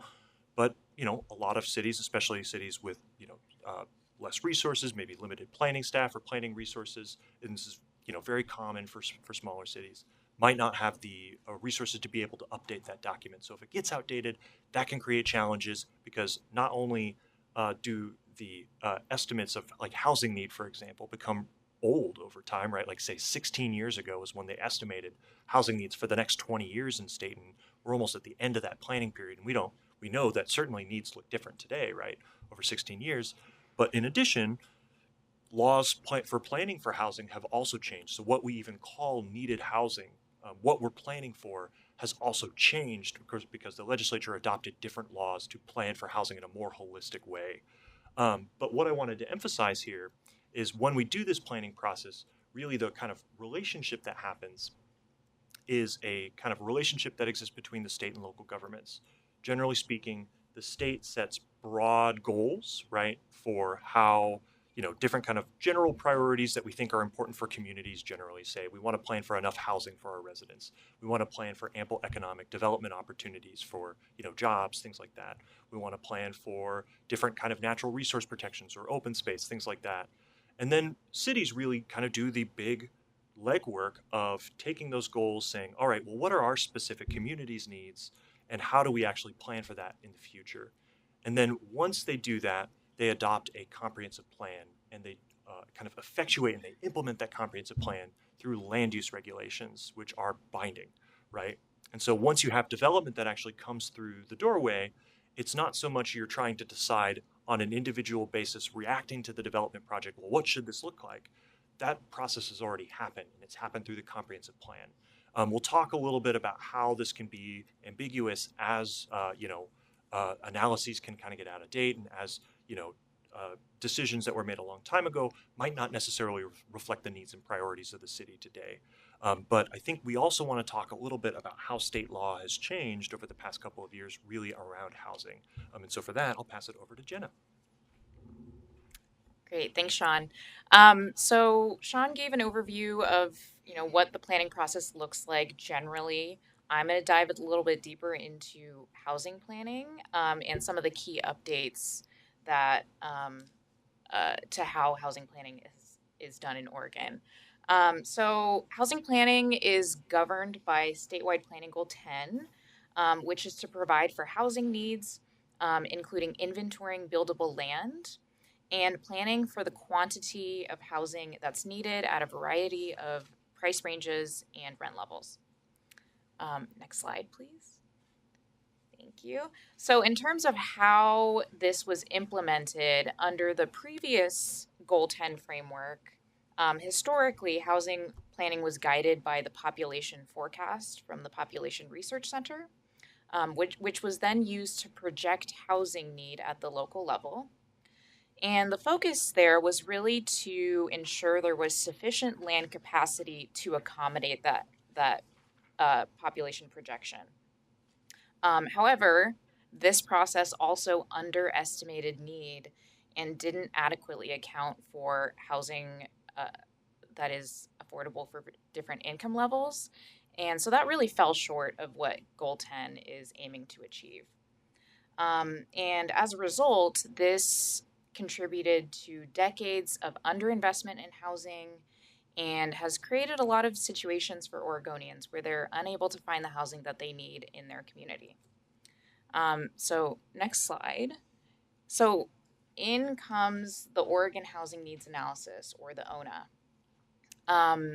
As Sean mentioned, in 2023, the Oregon legislature passed House Bills 2001 and 2889, which codified the Oregon Housing Needs Analysis, or the ONA. And this significantly changed how housing planning is done under Goal 10. In short, the ONA consists of a collection of policies and programs that implement Goals 10, housing, and 14, urbanization. At the state level, our department, DLCD, along with Department of Administrative Services and Oregon Housing and Community Services, are responsible for estimating and allocating housing needs, facilitating Goals 10 and 14 implementation, and tracking housing production outcomes. The program also emphasizes local actions to affirmatively further fair housing, but at its core, really, ONA is a partnership between the state and local governments to remove barriers and increase housing production, affordability, and choice. Next slide, please. So with the passage of House Bill 2001, that created this new definition for needed housing, and that's reflected here on this slide. And that specified that needed housing is housing by affordability level, as described in the state's housing need allocation, which I'll describe on the next slide, as well as the types, characteristics, and locations of housing that are needed to accommodate that allocation. Perfect. So in terms of how needed housing is determined then at the local level under this new framework, instead of relying on the population forecast, cities will now use the state housing need allocation from the Office of Economic Analysis within DAS. And the allocation measures housing need by going beyond just population growth to also take into account other factors, including historic underproduction of housing, homelessness, and units lost to second homes and vacation homes. So it's much more comprehensive.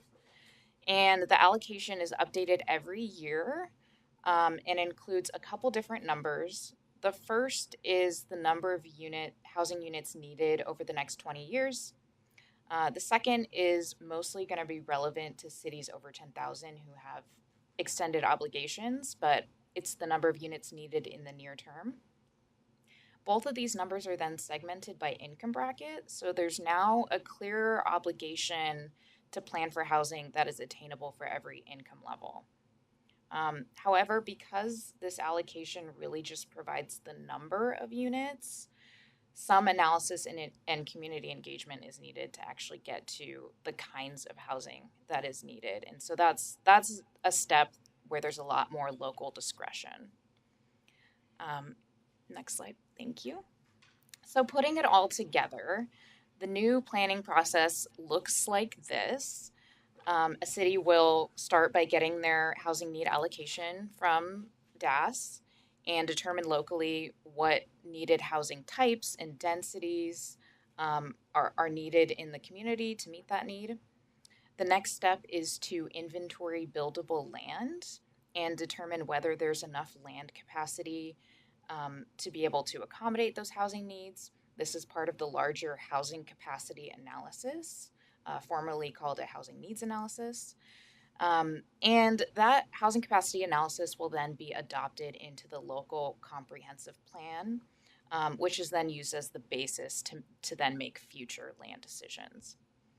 And while cities below 10,000 in population are not required to adopt a housing capacity analysis on any kind of schedule, updating these documents can be really helpful when it comes to the time of making a land use decision. It adds a lot of clarity because then you're making decisions based on the most accurate and up-to-date information.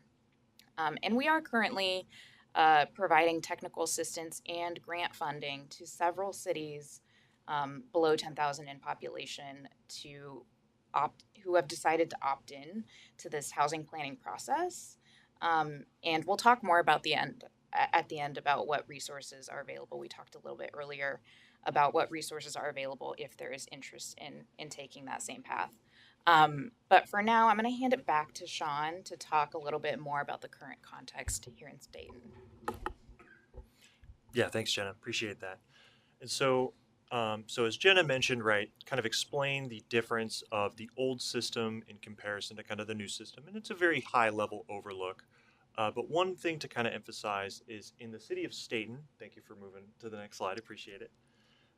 When this process happened 16 years ago under the old system, the decisions that were made at that time were to have a comprehensive plan that has one kind of general designation that is just residential, and then kind of three separate zoning designations that are kind of low density, medium density, and high density. We'll talk a little bit about what that means in a forthcoming slide, but really quickly, one of the things that I kind of wanted to mention is that the comprehensive plan doesn't distinguish, right? If you have residential area that's in your comp plan, it doesn't say like, well, this is where we want to emphasize low density residential. This is where we want to emphasize high density residential. Now, inside city limits, that's not a problem because these zoning designations are already established. We know where the low density, medium density, and high density is. But when you have lands outside of city limits, it's in the county zoning designation. And when it comes into and when it's annexed into the city, you have to assign one. And the thing is, any of these three zoning designations is consistent with the comprehensive plan. So if an applicant comes in and says, you know, we really would like to do, say, for example, a high density zoning designation or a medium density zoning designation, for the purposes of the comprehensive plan, it is consistent. And the challenge is if you're trying to make a decision about like, well, what types of housing do we need and where do we need it to be? The short answer is we don't actually know what the city's housing needs are because they're 16 years old and the definition of what needed housing has changed, right?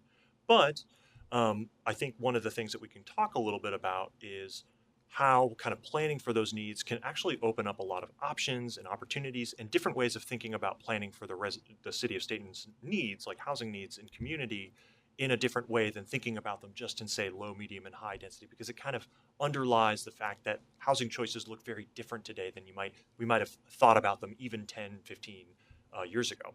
We can go to the next slide. So I spent a little bit of time. I wanted to get some different examples of like developments that have occurred both in the city of Stayton as well as elsewhere in the Mid-Willamette Valley, as well as one place that's outside of the Willamette Valley that I'll talk about in a second. And kind of just take a comparison to that and the city's existing zoning designations and existing kind of land use regulations, right? And kind of put them in context and to kind of visualize like, well, what do they actually look like and what does that mean for folks on the ground? So if I could just move from left to right on this, just so you guys know what we're looking at. And I will speak to cottage housing too in this as well. So on the left here, these were just two examples. I did a little bit of just like looking around, kind of comparing the comprehensive plan map, the zoning map, and just like different areas around town to look for kind of newer examples of development in Stayton. These were just a few examples that I found looking around. On the left here, these two photos, these are examples of lower density developments that exist in the low and medium density zones. That were built relatively recently, maybe not in the immediate past, but generally speaking, this is what you would expect development more or less to look like in these types of zones. I actually was not able to find an example of a duplex, so I did want to also draw from other communities just to see what things look like. So this is an example of a duplex that was built in the city of Independence, so I wanted to keep it local. And then as you kind of get up in the density chain, housing really starts to look very different, and it can take a lot of different forms depending on how it's regulated. The next two in the kind of middle here are examples that I found in the city of Stayton of developments that exist in the high density zoning designation. So this is kind of like where you're going to find the most intensive styles of development that exist in the city of Stayton. And generally speaking, there's some more or less, depending on different types of sites, it would generally max out at roughly about 30 dwelling units per acre, depending on site characteristics, a lot of different factors that I won't go into for brevity. But something I also wanted to emphasize too is that it doesn't necessarily have to look like that. It does because of the city's development code and the regulations that kind of are implemented on the ground, but there are actually a couple of other examples that I wanted to include to show how things can look different that are actually higher density than the examples that we see on the ground in Stayton. The next two that we go up towards the right are examples that exist also in Independence. They're the best at taking photographs of housing, so that's why I drew from them. But these are of quadplexes and of townhouses. So actually the total number of units for the amount of land that you have is greater than that apartment complex that you see right there, even though they don't necessarily look all that much greater in size or that type of thing, even though they do have a greater density. And I think one of the things I really wanted to emphasize right here at the very right of the chart, this is the one example I drew from outside of the Mid-Willamette Valley, and that's because it's my house. This is an example of a triplex that was built in my neighborhood, and you can see right here on the left there's actually a detached house that exists over there, and then on the right, you'll see that there's a thing that kind of looks like a house, but it's actually 3 units, kind of front to back. You can see a for sale sign out there. That was my first home that I was able to purchase. So I kind of wanted to include this kind of for two reasons. One thing I'll just kind of emphasize, don't worry about that thing on the right. It's actually not legal to build here in the city of Stayton. But I did want to kind of emphasize that it can look very different depending on the specific kind of built form and like what the city of Stayton wants to see on the ground in, when it's planning for different housing needs. And really importantly, what was allowed in my neighborhood gave me an option to purchase a home that basically would have otherwise not been an option for me because there aren't detached houses in my neighborhood that I can afford. And so, this option basically provided a house that, even though it's brand new, cost about $300,000 less than comparable detached homes in the area. Obviously, there's trade-offs that come with it, right? Don't have much of a yard, I have a much smaller place, but it was an option for me that gave me my first home, and that's something I really am appreciative of. And I'll also say that has a density of about 52 dwelling units per acre, actually precisely, which is far more dense than anything on this list. But it doesn't really look that way because of, again, the specific land use regulations that kind of facilitate that development. So I think what I really wanted to emphasize here is that housing does not have to look one way. Just because you have a high density zoning designation does not mean it necessarily has to look like apartments. Actually, and something I really wanted to emphasize now that was mentioned, another example of a housing type that I wasn't able to find an example of in the Mid-Willamette Valley because it's technically only legal in Salem right now, is for cottage housing or cottage cluster housing. So this is an example that would actually have a roughly comparable density to the apartment complex here of maybe roughly about 30 dwelling units per acre, even though it looks totally different. They're individual small cottages that are oriented around kind of a common courtyard or open space that's in the center. One of the things I kind of wanted to point out is not only can this provide an option for a lot of different folks, maybe, for example, seniors or people with disabilities who might want a different option as they, age, but also can provide a more affordable opportunity for home ownership for young people, opportunities for kind of more maybe kind of communal living space and kind of a shared common courtyard with their neighbors. And of course, just a generally lower cost housing option that can just really provide options for folks. And one thing I'll also emphasize too is that we, and this will kind of move into the next slide a little bit, is that we've actually produced tools and resources that are designed to help cities implement these different types of housing if they want to, if they choose to go through that planning process to update what they plan for. We actually have an example of a cottage code that is designed for cities about this size that basically can be taken off the shelf. It can be applied in different zoning designations to provide or legalize cottage options for folks. And that's a resource that's available right now. So I just wanted to speak to that a little bit, just to kind of emphasize that housing types don't all have to look the same just because it's in one density or zoning designation, but a lot of the decisions that were made 16 years ago kind of has solidified that. And of course it can be updated. So if we can move to the last slide. And this is the part that we really wanted to emphasize, those resources. So I talked about some of them already, examples of different provisions that we've developed, say, for example, model codes or different guidebooks to help local governments do that planning work. But we also provide provide technical assistance and funding for different cities that choose to undergo that planning process. And that's something that we're kind of, again, in the mid-cycle of that process, but I think it's something that we really encourage the city as you guys are thinking about this. And obviously there's a lot of growing pains and uncertainty that's happening right now with all these development applications that came right in the fore.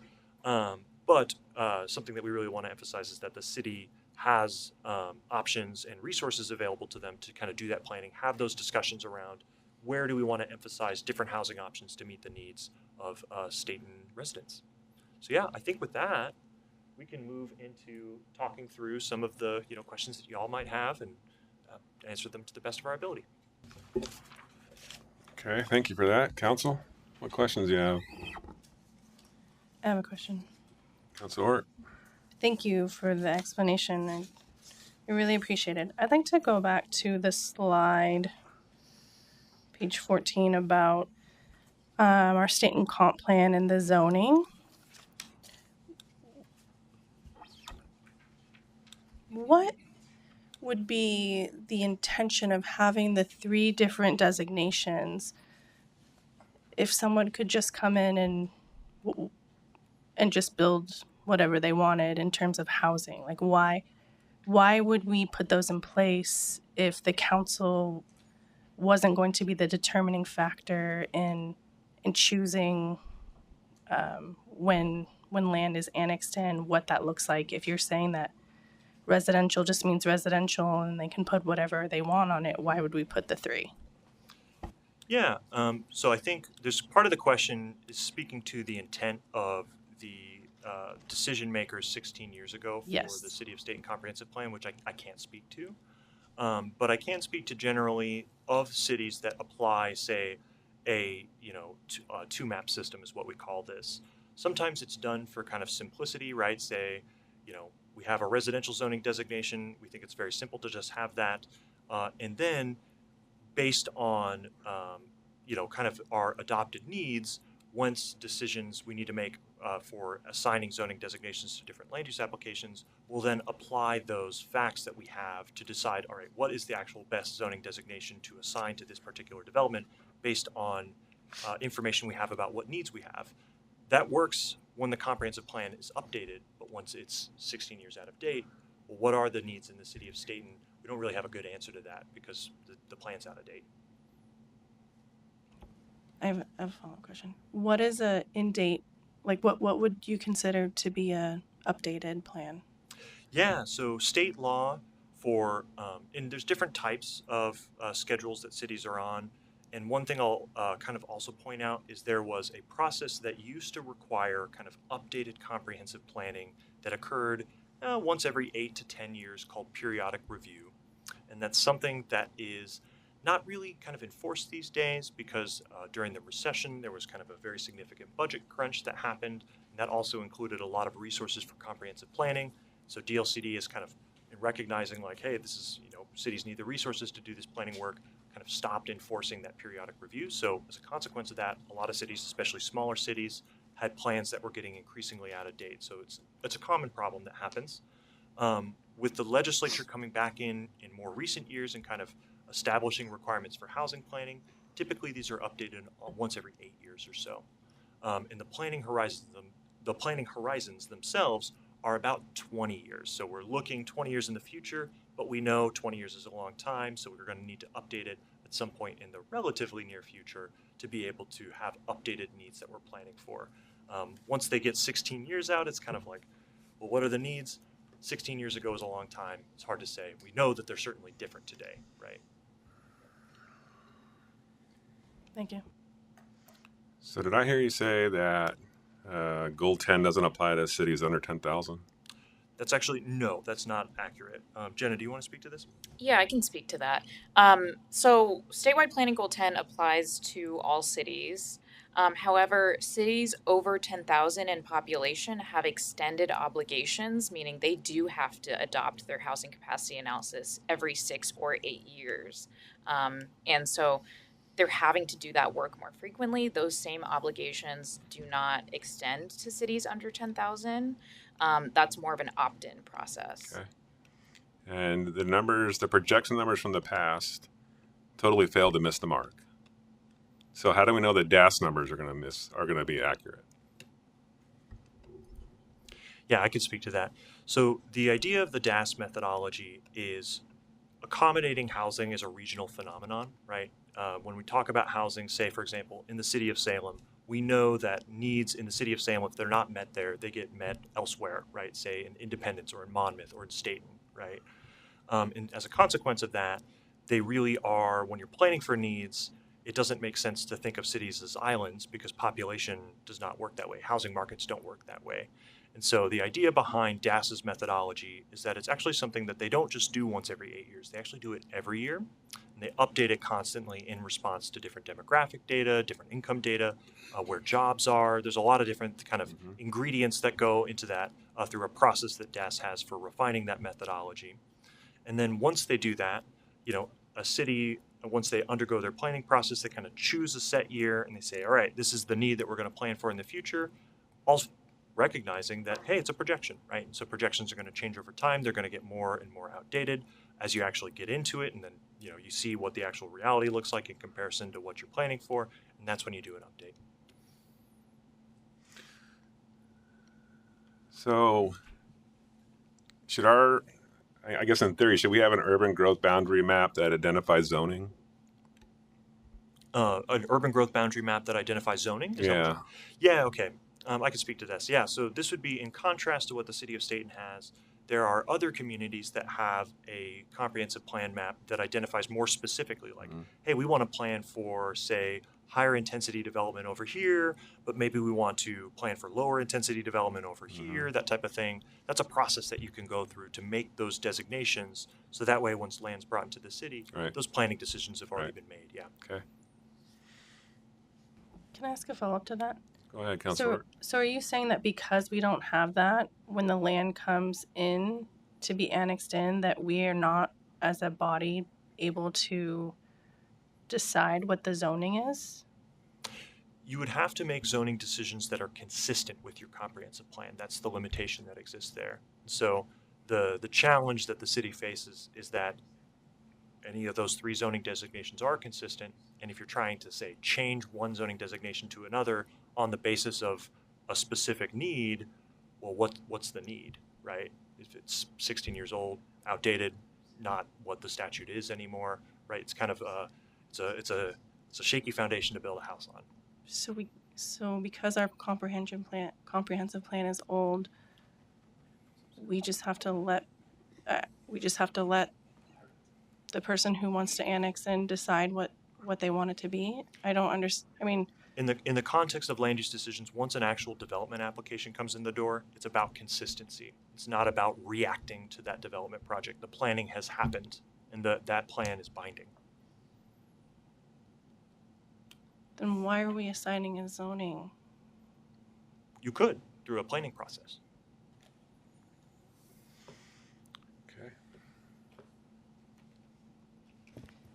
So I'm just going to chime in. So I'm still unclear. So I think we could go through a process to designate the zoning within our entire urban growth boundary. The issue is right now we only have residential. We don't have a low, medium, high density residential zoning within the urban growth boundary. And so without that, what he's saying is that anything that comes in as residential is consistent with the comprehensive plan because it's residential, because we haven't identified what density it should be within the urban growth boundary. And I am guessing that is something that we will be encouraged to do in the near future, is to go through a process to identify what zoning should be. Basically go to a one map system where we have one zoning and comprehensive plan map that identifies the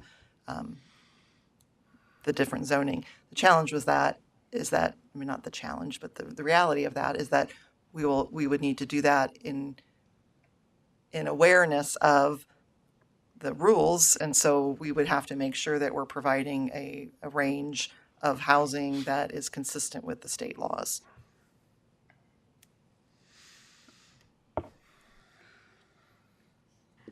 And I'll just mention that DLCD, when we spoke to them, that they have funding to do this housing analysis, but not until 2027.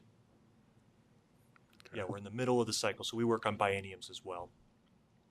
And we're kind of in the middle of that cycle right now. Okay, thank you. Council, anybody else before I go to public comment? Okay. Public comment. Thank you very much, folks. Thank you for having us. No, sorry, we need to have you on the microphone so everybody at home can hear you. Hang tight. We got a question for you. My name's Larry Chamberlain. I live at 1624 East Burnett in Stayton. I've lived in the city limits of this town for the last 40 years. Very concerned about this whole annexation thing. Jennifer's had to deal with 7 annexations recently. Well, 5 left. You already passed 2 of them, right? 5. And every one of them wants high density or medium density. Jennifer went through a lot of work on the golf club lane annexation. Did some awfully good math and figured out that our comprehensive plan says we need low density land. We have none approved in the city limits. But the applicant wanted medium density. Jennifer recommended low density on that annexation. And these folks, somebody at the state told her that she wasn't allowed to make a recommendation, that it had to be whatever the applicant wanted, which begs the question, why do we have a planning commission to investigate these things? Why do we pay a city planner when we're going to allow developers to come in and formulate our city? It's crazy. It's crazy because you all, when it comes time to pay for all the infrastructure that we don't have, you are going to have to figure that out, and we're going to have to pay for it. We're with the kind of intensity that's coming into the city and development. I mean, I moved here and it was 4,000 people in 83. Now it's 8,400 people. We're going to make that kind of a 4,000 or 5,000 people jump in a very compressed time, 4 or 5 years. Where are we going to get the money to accommodate that? You know, practically speaking, who's going to build the schools? You know, that they're not even represented here. I mean, this takes our whole comprehensive plan and throws it in the trash. and it takes local input and makes it irrelevant.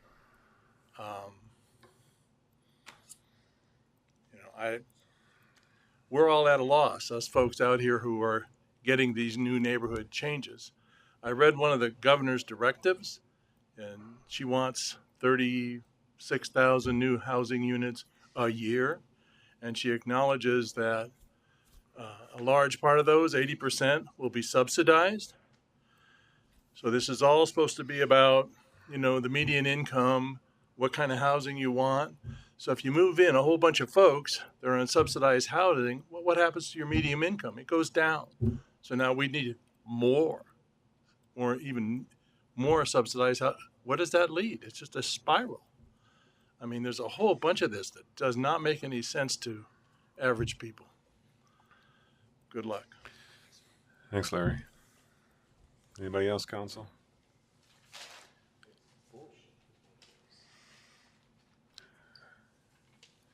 All right, council discussion. There is no decision tonight, but I'd love to hear your thoughts.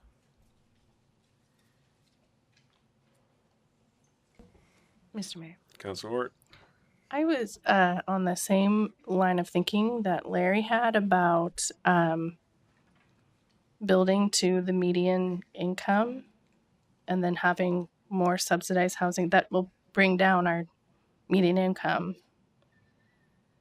That was actually one of the first thoughts that I had when we had to base our housing on those needs. And I'm all for the opportunity for people to own homes. But that's one of the reasons that I would rather have houses, even if it's duplexes, triplexes, something that people can own as opposed to building high-rise apartments. I'm just a little bit at a loss as to how we get there. Yep. Jennifer, I have a question. Does council have carte blanche authority to designate zoning?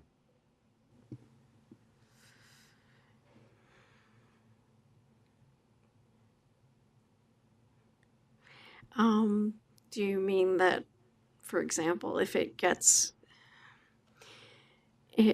a parcel is zoned a certain way and then you decide to change it, you probably can't without the property owner? I'll refer to the example that Larry gave. So when the applicants came for the most recent one, they asked for high density. Yes. You said, staff said, no, we recommend medium density. So I can talk about that a little bit on Golf Lane. I want to get what I'm getting at is I'm trying to get council some confidence that they have ability to change the zoning or that they don't. I want like a direct answer whether they do or they don't. I think, I'm sorry, it's complicated. It's complicated, and I am prepared to walk you through it when the annexation comes to you. I didn't mean to put you on the spot, and I know it's for a later time. I want to watch the time here. I was hoping to get a straightforward answer. Can I chime in? I think that it is complicated because there's the annexation where we don't have zoning designations, and then there's inside the city limits where we do have zoning designations. And if someone comes in for a zone change, you have the ability to make a decision, but it still has to be based on the criteria and the comprehensive plan. So you do, but you also have things that you have to adhere to. And the challenges with the urban growth boundary and the lack of the specific detail of what the density of the zoning should be, that's where it gets complicated because the numbers in our comprehensive plan were relied upon for the initial annexation where we recommended a lower density. But then the comments from DLCD staff was that basically what I heard is you can't really rely on that because they're old and we have these new laws that you have to adhere to. So I think I guess I would say it's limited without an updated comprehensive plan. Mr. Mayor. Councilor Hort. How do we marry the two issues of like our infrastructure? So let's say that we do have these higher density annexations coming in. How do we marry our infrastructure issues, our road issues? We just talked about getting a grant for $15 to $20 million for our roads. And if we're putting in 400 unit apartment complexes on roads that can't even handle the traffic that we have, like how can we say, how do we responsibly say yes to that kind of growth? But we as the council are saying that we don't think that that is responsible growth, but staff is telling us that we can't say no to that.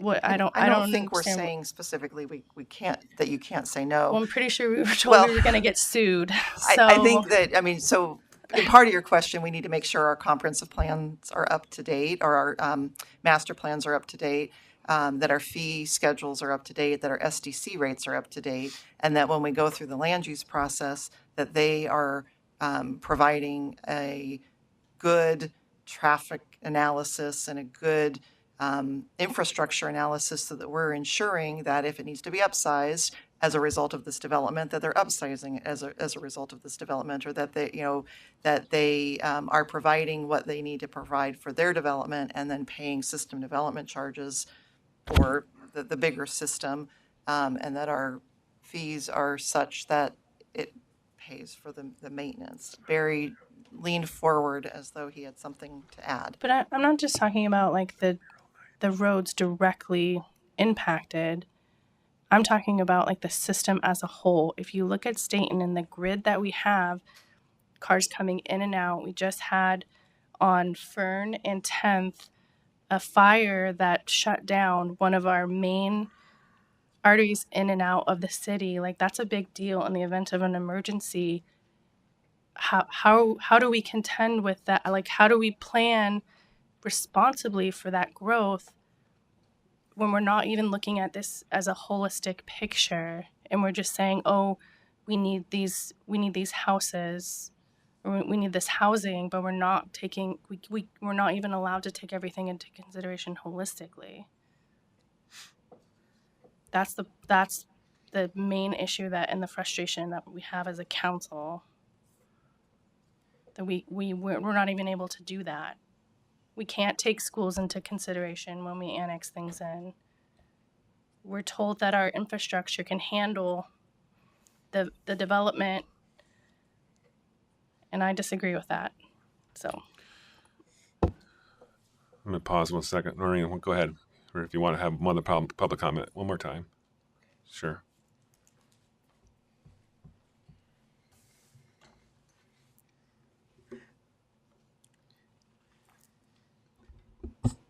A lot of this is new to my husband and I, but in listening to what your planning specifically is for the land use, from what I'm hearing tonight and a little bit earlier, there's a total disconnect in the system.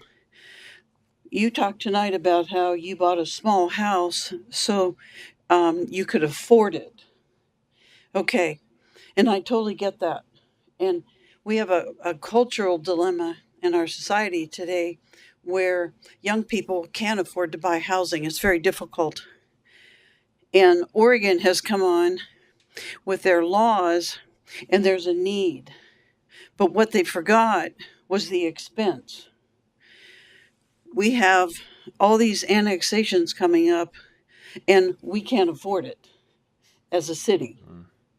So how do we follow state laws and yet pick up all the tab? How does that work?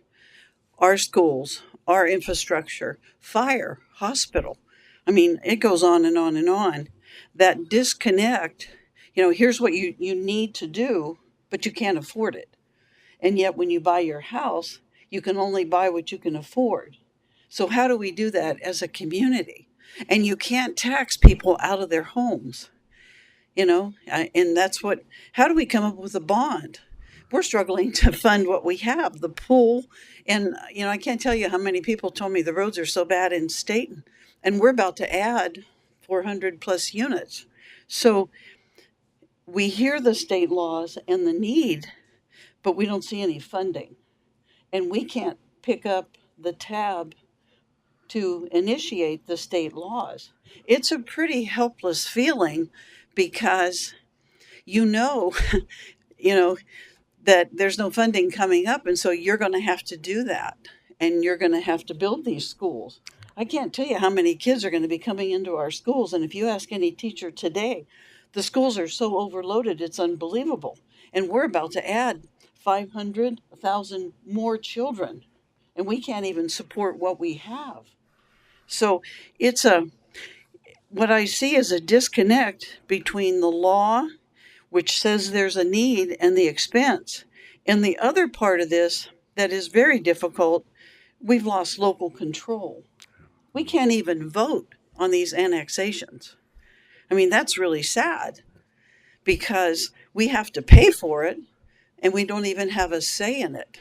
So, I understand you work for this department, but there's something fundamentally wrong with this system. Totally. It's not fair. Thanks you. Thank you for listening. Thank you. Sorry, we're griping tonight, but It's okay. All right, council. Let's wrap this up. I know we're not going to solve it tonight, so any further discussion? Jennifer, I thank you for inviting the folks from the state to come give us some clarity on this and give a discussion. So thank you, folks, for coming and keeping you past your normal work hours. Appreciate that. All right, let's move on to communication from city staff. So we've actually talked about a little bit of stuff already, so I'll try to be brief. I just wanted to give an update on the Detroit Dam drawdown, and Barry can chime in, or if you guys have questions, we can expand upon it. But I wanted to let you know that Oregon Health Authority has been reaching out to set up meetings to discuss what the thresholds will be for stopping the drawdown at any given time. We're advocating for joint meetings with neighboring cities that have similar filters up the canyon, and including Salem. The supplemental environmental impact statement is expected mid-May. We are also exploring legal actions in partnership with others, and exploring avenues with our federal representatives, and we're working on getting some meetings set up on that. And then I also wanted to let you know that so I think I mentioned before that Congresswoman Bynum has put in the congressionally directed spending budget money for the Sublimity Water Intertie, and I'm trying to get a meeting coordinated so that we can begin discussing the agreement of what that would look like. So we're working on that. I did want to also let you know that I mentioned to you last week that we were submitting a proposal to Sublimity for potential law enforcement. They discussed it on Thursday, and it sounds like they have decided to stay with Marion County at this time. They said they're looking at a different option with the county. They're trying an hourly option. So I think it's good, though, that we put the thought into it. We put that out there. So if they want to talk to us again, we're open to having a conversation. I think that's it for now, unless anybody else had anything, given the time. Okay, thanks, Julia. Council? Mr. Mayor? Councilor Sims. I'll just give a quick update from the Planning Commission. I was at the last meeting, and we got 2 more annexations coming our way. One was for 21-acre property on Golf Lane, and the Planning Commission recommended approval for medium density, and they're talked about 74 homes in that annexation. And the second annexation was a 17-acre property on Shaft Road. It's basically by the apartments at Wilco and our Shaft Road and Golf Club Road. That area in there, 17 acres. And that got recommended approval for high-density townhomes. Or high-density. They talked about townhomes. So that's the only update I had. Okay. Councilor Carey. I feel like I'm beating a dead horse. remember last year, Paulie Greaves sat right there on that table, and we discussed the cemetery. Is the cemetery held to the same standards as residential homeowners with overgrowth? Yeah, Jennifer and I have actually been talking about that. We have seen it ourselves, and it seems worse than even it was last Oh, year. it's absolutely pathetic. Go ahead. Okay. Anyway, I'm just kidding. And watching families go into the funeral home and come back out and look, it's a disgrace to our city when you see people going in to bury a loved one. Yeah. And they come back out and see the cemetery that way. Yeah, absolutely, 100% agree. We are going to go through the code enforcement avenue. We are also going to try again to reach out to the contact there. Last year, I was talking to Jennifer about that this afternoon. Last year, sent several letters, several phone calls. To the person that is the contact, to no avail. I did have contact with somebody else with the Oddfellows who was very responsive, but wasn't the person to talk to. So I will probably try that avenue again. And it is frustrating, and we were going to continue to try to work every angle, including the code enforcement. The challenge is it's hard to put a lien on a cemetery. So, but that, I think at least that formal action might get their attention. But if anybody has a specific contact with the Oddfellows or the Masons that can move, Julia, them. does the tax assessor have ownership information? All they have, they have, it's Lone Oak Cemetery, and they've got a P.O. box. What is the protocol if we have a committee of people that are willing to volunteer their time to go clean it up? The challenge is, and this is, I sent a letter that was just basically, we'd love to help you, contact me. And I never got a contact. We can't authorize anybody to go on private property, and that's what it is. It's private property. So, and I would love for them to reach out so we could get that authority. I'm sure we could get volunteers to go out there and clean it up, but we can't coordinate volunteers to go on private property and do something like that. Okay. I also just want to give a quick shout out to our first responders today. The little fire that happened in the shed there on property on Fern Ridge. I had no idea that there's a structure there. Anybody else? Mr. Mayor. Councilor Orr. I wanted to give a shout out to the city and to Chief Johns for being nominated as one of the nominees for the Large Business of the Year and nominated for Distinguished Person of the Year for the Chamber Awards. I know you guys didn't win, but that's really cool that you were thought of and had that recognition. So the Chamber Awards was great, and it is. I love going there. It is one of the I feel like the highlights of the year to see all those that are passionate about making our community what it is. And then it's always fantastic to see the students, and listening to them speak is amazing. Julie and I were talking about that, how just so articulate they all were. So it's really awesome. Good job, guys. Okay, thanks. Julia, how many more positions do we have on the Parks Board open? You know? None? I believe they're full. What I is think it? it's... That's what I meant. That's my next one. I thought, yeah, Budget Committee, well, there are currently two openings, and then Arts Commission has one opening. I'll follow up with you later. Okay. I want to make sure we got that squared away. Yeah, so I was talking to Chamber Awards. I think that was fantastic. I appreciate being asked to be involved in the first citizen interviews. That was great. And those kids really gave me a lot of hope for the future. So my last thing is there a warranty on this PA system? I'm serious. I think we have a lot of problems with this PA system, and I wish we could make it clearer, figure out a way to get it dialed in. I thought they were going to back and troubleshoot it, and I don't know that it did any good. Yeah, I think that, well, I'll let Melanie speak to that because she's been the one dealing directly with them. They've been back several times, and they've helped remotely several times, including prior to this meeting. We were having some issues with the encoder and the decoder, and they are getting calling warranty on parts of the system. I don't know that it's going to help the microphones, but some of the other issues that are just reoccurring in different ways are supposed to be fixed with changing those out. Thank you. The last thing, Julia, I think the staff's working on a community forum, if you will, for anybody interested in sitting up here at the dais in the future. And I don't know if you have that date yet, or do we? We do. I believe it is May 28th. 28th, That sounds okay. about right.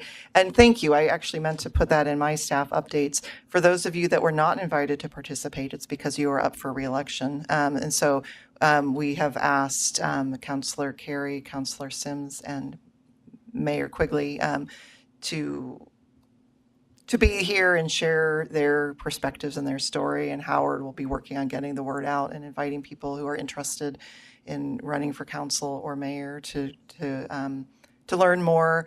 I'll hopefully do a little like this is what I do versus what you guys do kind of orientation, but brief. So that, and yeah, May 28th, is that the date? Yes. And that will be here. Okay, thank you. That's all I had. So let's adjourn.